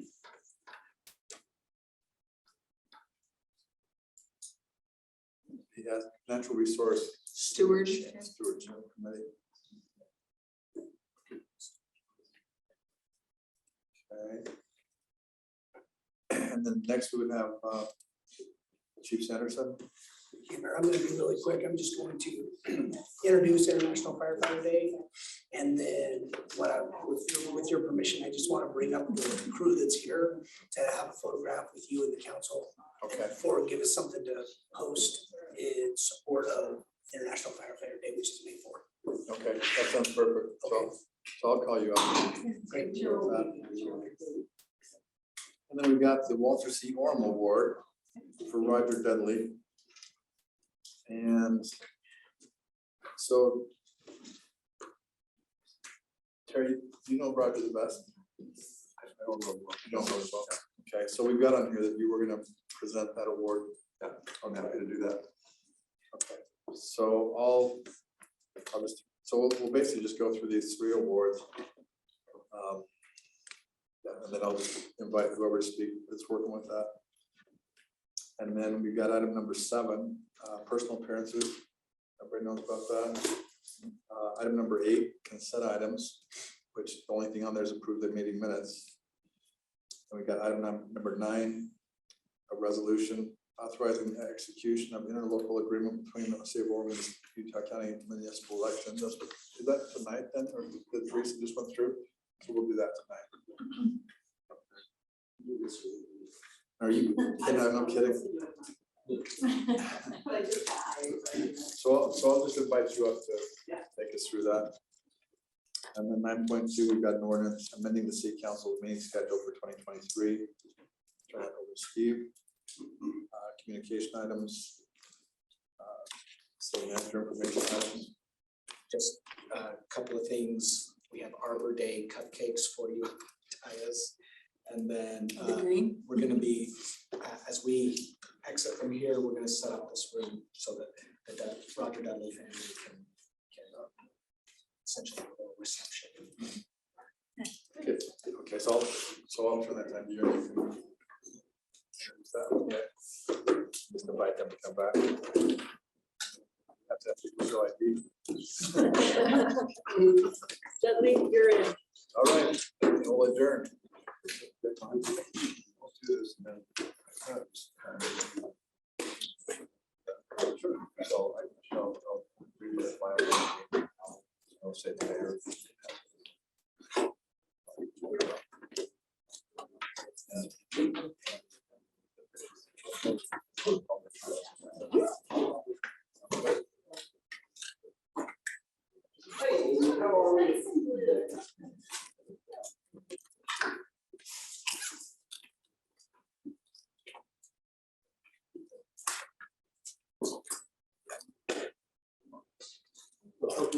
Oh, for these sections, and where you sit. People had questions about who you were. So I just didn't want people to feel like I was helping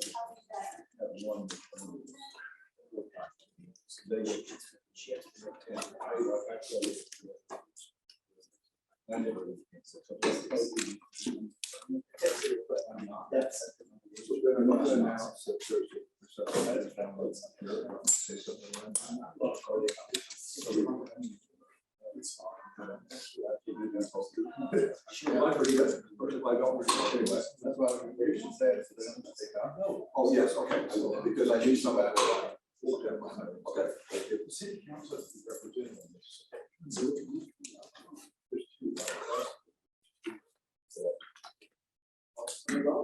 Yeah, and so. Buckled on.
Another way that we've acted in an advisory and educational role was with all of the issues that have been discussed with Utah Lake recently. As we all know, the future of Utah Lake is incredibly important to the health, well-being, and quality of life here in Orem. We've kept a close eye on the developments there and contributed to the discussion regarding any future developments. And one of our members, Hillary Hungerford, who's not with us today, also serves on the Utah Lake Authority Committee. And finally, we love a chance to celebrate the amazing things our citizens and businesses are doing to use our natural resources wisely. And one way that we like to do this is to give two stewardship awards each year, one to a business and one to a citizen. So I'll turn the time over now to Darren to talk about. Okay, the first we'd like to recognize the Wilkerson Farm in Orem. Let's see, Rachel? We'll just have Rachel come up here. Here, I'll hold this like this. I don't know what you're supposed to do here. So, yeah, come. Go to the podium? Okay. Yeah, right over the podium. Okay. There we go. Okay. Wilkerson Farm in Orem, led by Richard and Rachel Wilkerson, and Rachel is able to be with us here tonight, and we're so happy to have her, is an outstanding example of preserving Orem lands for agricultural use and community development. Wilkerson Farm has 19 acres of agricultural production and grew 110,000 pounds of produce last year, focusing on potatoes, onions, pumpkin, watermelon, cantaloupe, and peaches. 100% of the produce is donated to the food bank, Tabitha's Way, a donation sponsored by Al Switzler. Wilkerson Farm hosts a fall carnival and corn maze and hosted almost 7,200 students this last season for field trips that were free for preschool and kindergarten and disability programs. Wilkerson Farm dramatically lowered its water use this year. Way to go, by using drip tape throughout all 19 acres, demonstrating the potential for water-wise agriculture in Utah. The farm is a wonderful community asset that enables Orem residents to share in the beauty of agriculture in our traditionally agricultural community. There's very little of this left, and thank you, Rachel, for helping us preserve that heritage, way of life, and green space and beauty for all of us to enjoy. It's wonderful.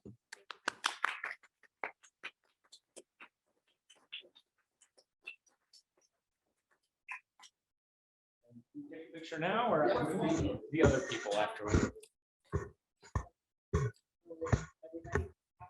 Yeah. Mayor, I'd like to comment something. Can I just comment on, they mentioned the food pantry Tabitha's Way, and I'm actually on their board of directors. And I cannot tell you how grateful the people were who came to the food pantry to get a pumpkin, some onions.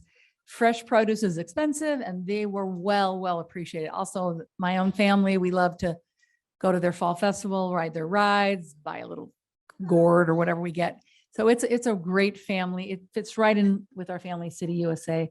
It's a great opportunity, and I think the generosity to help those in need is very commendable, as well as their low water use. Thanks, Debbie. Okay, I will be featuring Brayman Leak. Brayman Leak is an Orem resident who leads strategic planning for sustainability and resiliency at Brigham Young University. He is leading BYU in several transformative efforts associated with natural resource use, including a student sustainability initiative called Y-Talk that tracks environment-related conversations around the globe, all 7 continents, right? He has led a number of community sustainability events, including sponsoring 2 Green Weeks for students each year.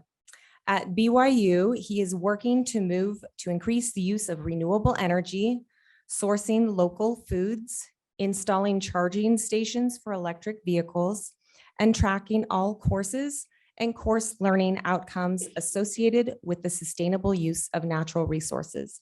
And on a personal note, I was recently hired to work in sustainability at Utah Valley University here in Orem. And I'm very grateful to be able to turn to Brayman for his expertise and his guidance as I'm learning my way in this new role. So I'm grateful for that. Brayman, thank you. Come on up.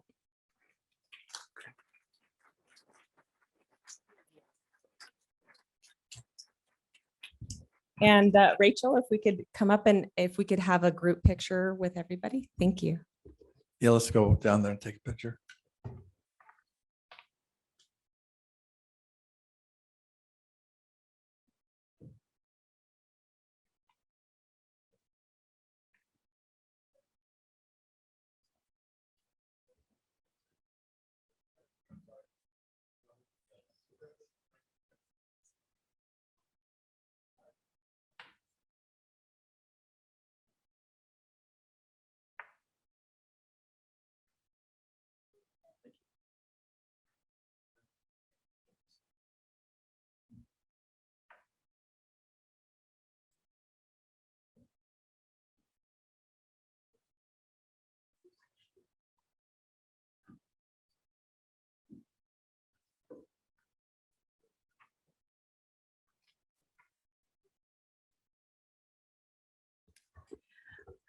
I want to just thank the committee for their great work. These 5 people to me have such a brain trust. They know so much about sustainability.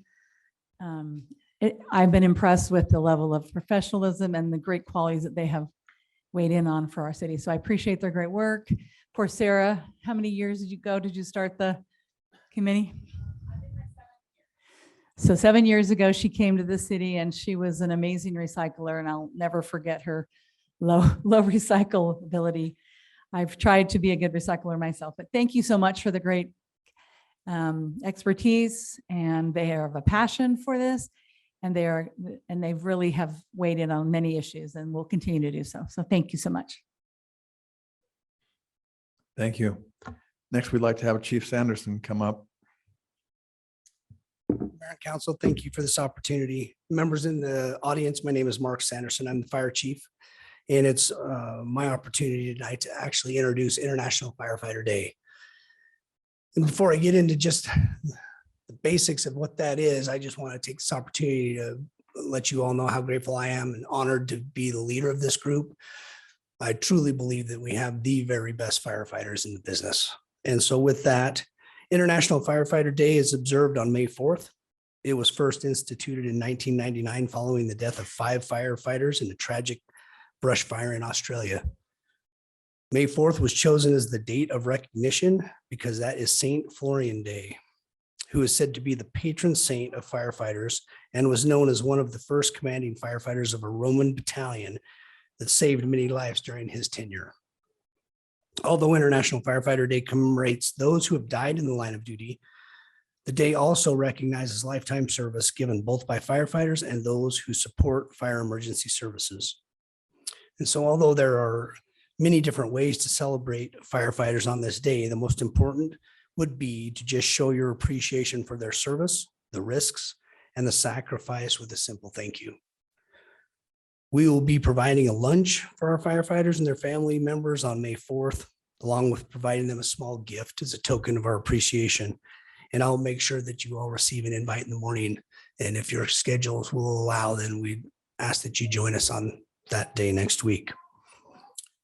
Mayor and Council, I want to take this opportunity to publicly thank each of you on behalf of all of the men and women in our department for your ongoing support and the services that we provide to the community. And it goes without saying. If it's okay, Mayor, at this time, I'd like to invite members of the B Shift platoon led by Battalion Chief John Tills to join us at the front for a group picture that I plan to share, showing your support for International Firefighter Day to the community through our social media sources. Yes, that sounds good. Great. Chief Tills.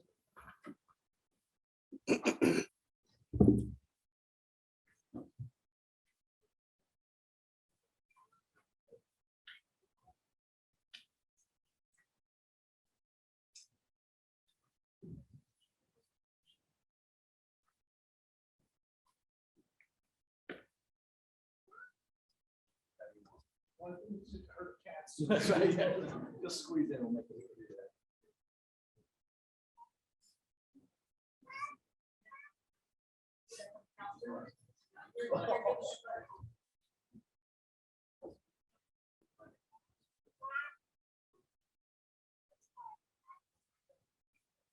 Oh, yeah, scoot over a little bit. Debbie, scoot over a little bit. There you go. Perfect. Very good.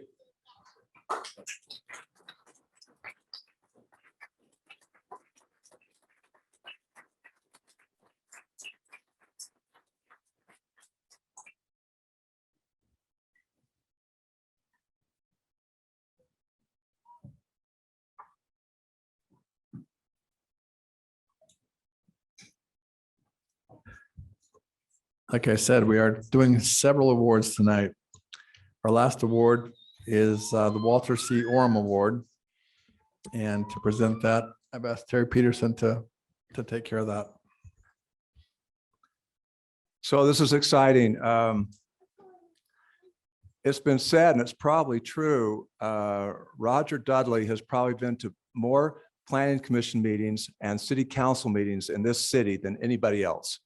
And I think that's a very safe thing to say because I represent the city council on the planning commission meeting, and I don't know if there's been too many meetings he hasn't been to. So Roger, I'll see you next Wednesday, probably again for the next planning commission meeting. But let me just tell you a bit about Roger. He was born in New Mexico. I won't tell you how old he is, but he will have a birthday in a couple of weeks and he'll turn 79 if I did the math right. So, he grew up, but even though he grew up picking cotton as part of his experience in life, he's not that old. But they did do that. His father, as a boy, his family moved around. They lived in several different states. His dad he was a truck driver and did a number of things. And so Roger worked with the family. And so Roger always thought as a youngster, he was going to grow up either being a truck driver or an excavation contractor. And so being a civic engineer, I don't think ever crossed his mind. But from what I understand, some of his friends, he lived in New Mexico. Some of his friends were going off to BYU. He went to BYU with his friends. After a year at BYU, he interrupted his studies and went on a mission for the Church of Jesus Christ of Latter-day Saints, served in Mexico. After completing his mission, came back to BYU, graduated in BYU in 1970 with a 5-year degree in civic engineering. And from that degree, he was working part-time with Aspen Engineering while as a student.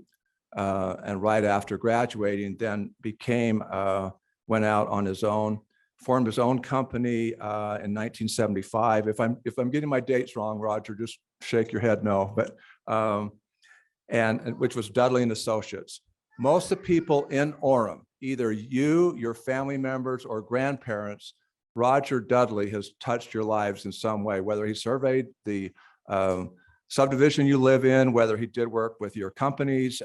His engineering firm is well respected and has been here since, well, he started about 1970 when he was still a student. They've done subdivisions, development, established boundary control, project development. And by the way, I point out, where's Ryan? Before computers, Ryan, so a lot of this, I don't know how that would happen, but so a lot of this was being done before computers. Just a couple other things about Roger. His whole career has been in Orem. He's had several different offices, all in Orem. So he's an Orem guy through and through. And everything hasn't been always smooth in the surveying business and development business. I know there's some developers here that will probably agree to this. Things do go in cycles. During the 70s, late 70s, the country went through a recession. And so a lot of jobs were lost and his industry was affected greatly by that. But he survived. And then there was the boom times that then he couldn't handle the volume of work that he had.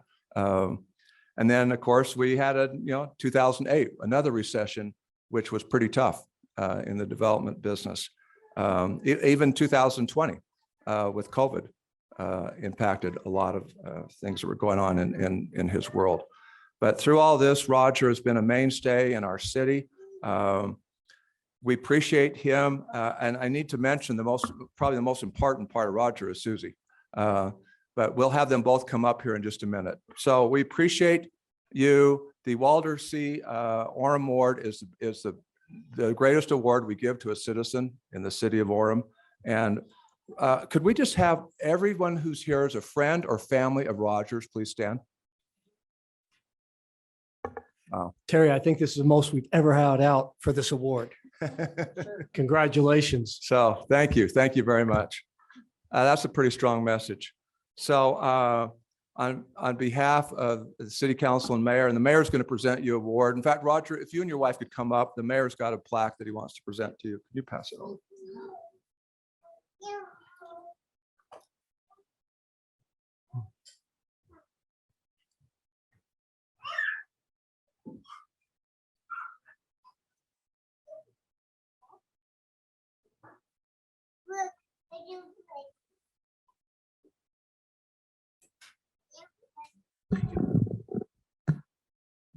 Yes, we appreciate you coming tonight, and it's exciting, and you've got quite the crew here.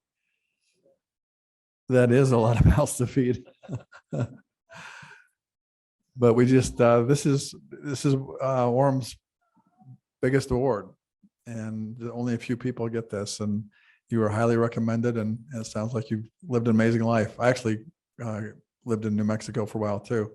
I had cotton behind my house that went on for miles. So yep, like Terry's saying. Anyway, just want to congratulate you and honor you tonight with this award, and we appreciate all of your friends and family coming.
Mayor, Go ahead. if I may, we'd like to ask Roger Dudley and his family and friends to stick around through our long council meeting today. Now, we've got a short agenda. We have our council conference room set up for a little reception afterwards, and we'd love to join you there afterwards. So I have to just end with a quote. This is from Roger. By the way, if anyone wonders if he's going to retire, that's not a word he understands or knows. The family's nodding, but he often says his idea of a retirement party is have the party at noon and then drop dead on the way home. But don't go there, Roger. Thank you, Terry. Well, and thank you all of you that came tonight for these different awards. Lots of good things happening in Orem, and you are what makes this happen. Item number 7, moving on, is personal appearances. We don't have any requests for personal appearances tonight, which doesn't happen very often. We'd rather just give awards. This is great. We've got item number 8, 8.1 consent items, and we've got approval of meeting minutes. Is that for what? For which minutes? For March 28th. Okay. All right. So we just have the March 28th minutes. So, And if someone- Mayor, I'd like to make a motion that we approve the minutes for our March 28th meeting. Second. Okay, Terry. Aye. Aye. Aye. Aye. Aye. Aye. Aye. Okay, the consent items are approved. Let's move on to scheduled items. Item number 9, 9.1, we have a resolution authorizing the execution of an interlocal agreement between Orem, the city of Orem, and Utah County for the 2023 municipal elections. And Teresa, if you'd like to present this to us. Teresa's our city recorder.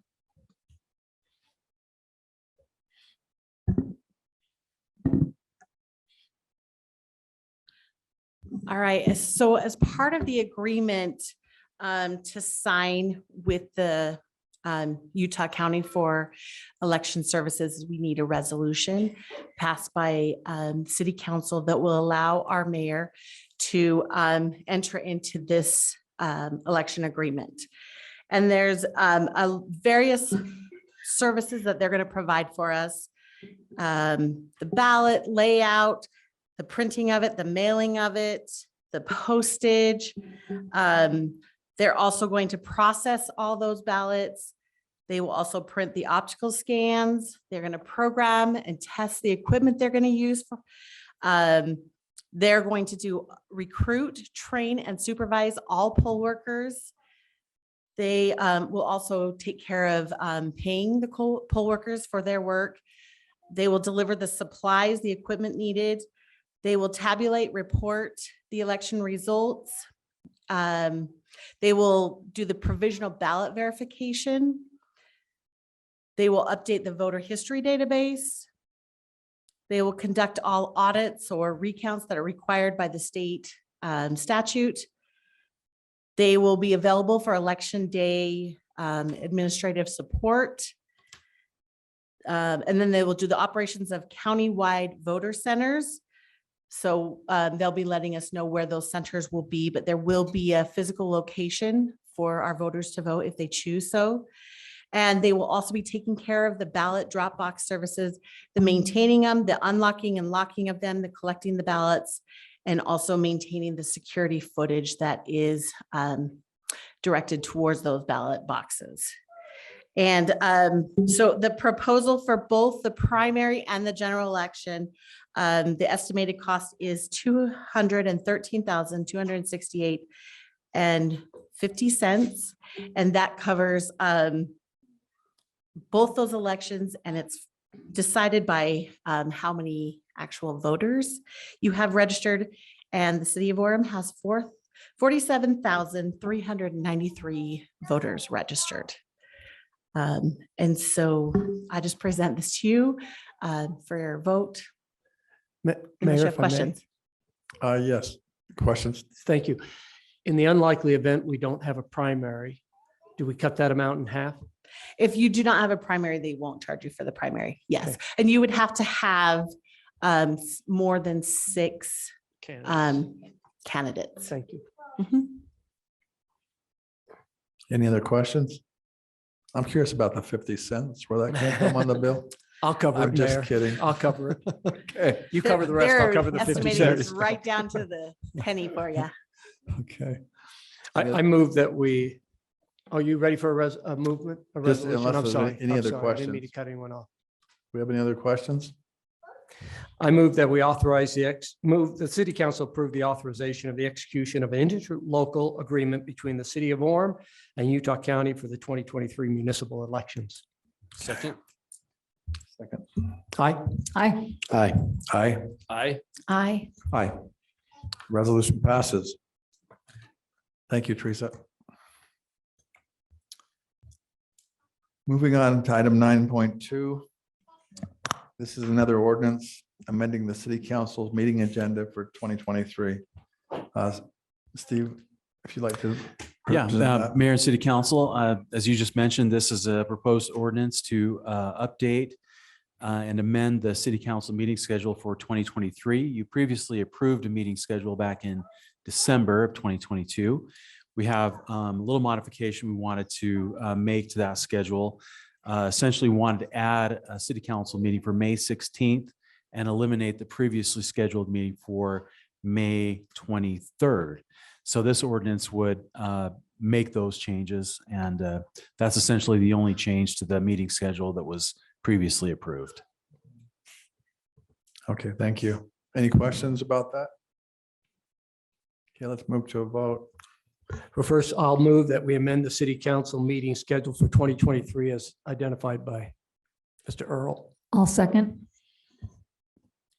Aye. Aye. Aye. Aye. Aye. Aye. Aye. The ordinance passes. Thank you.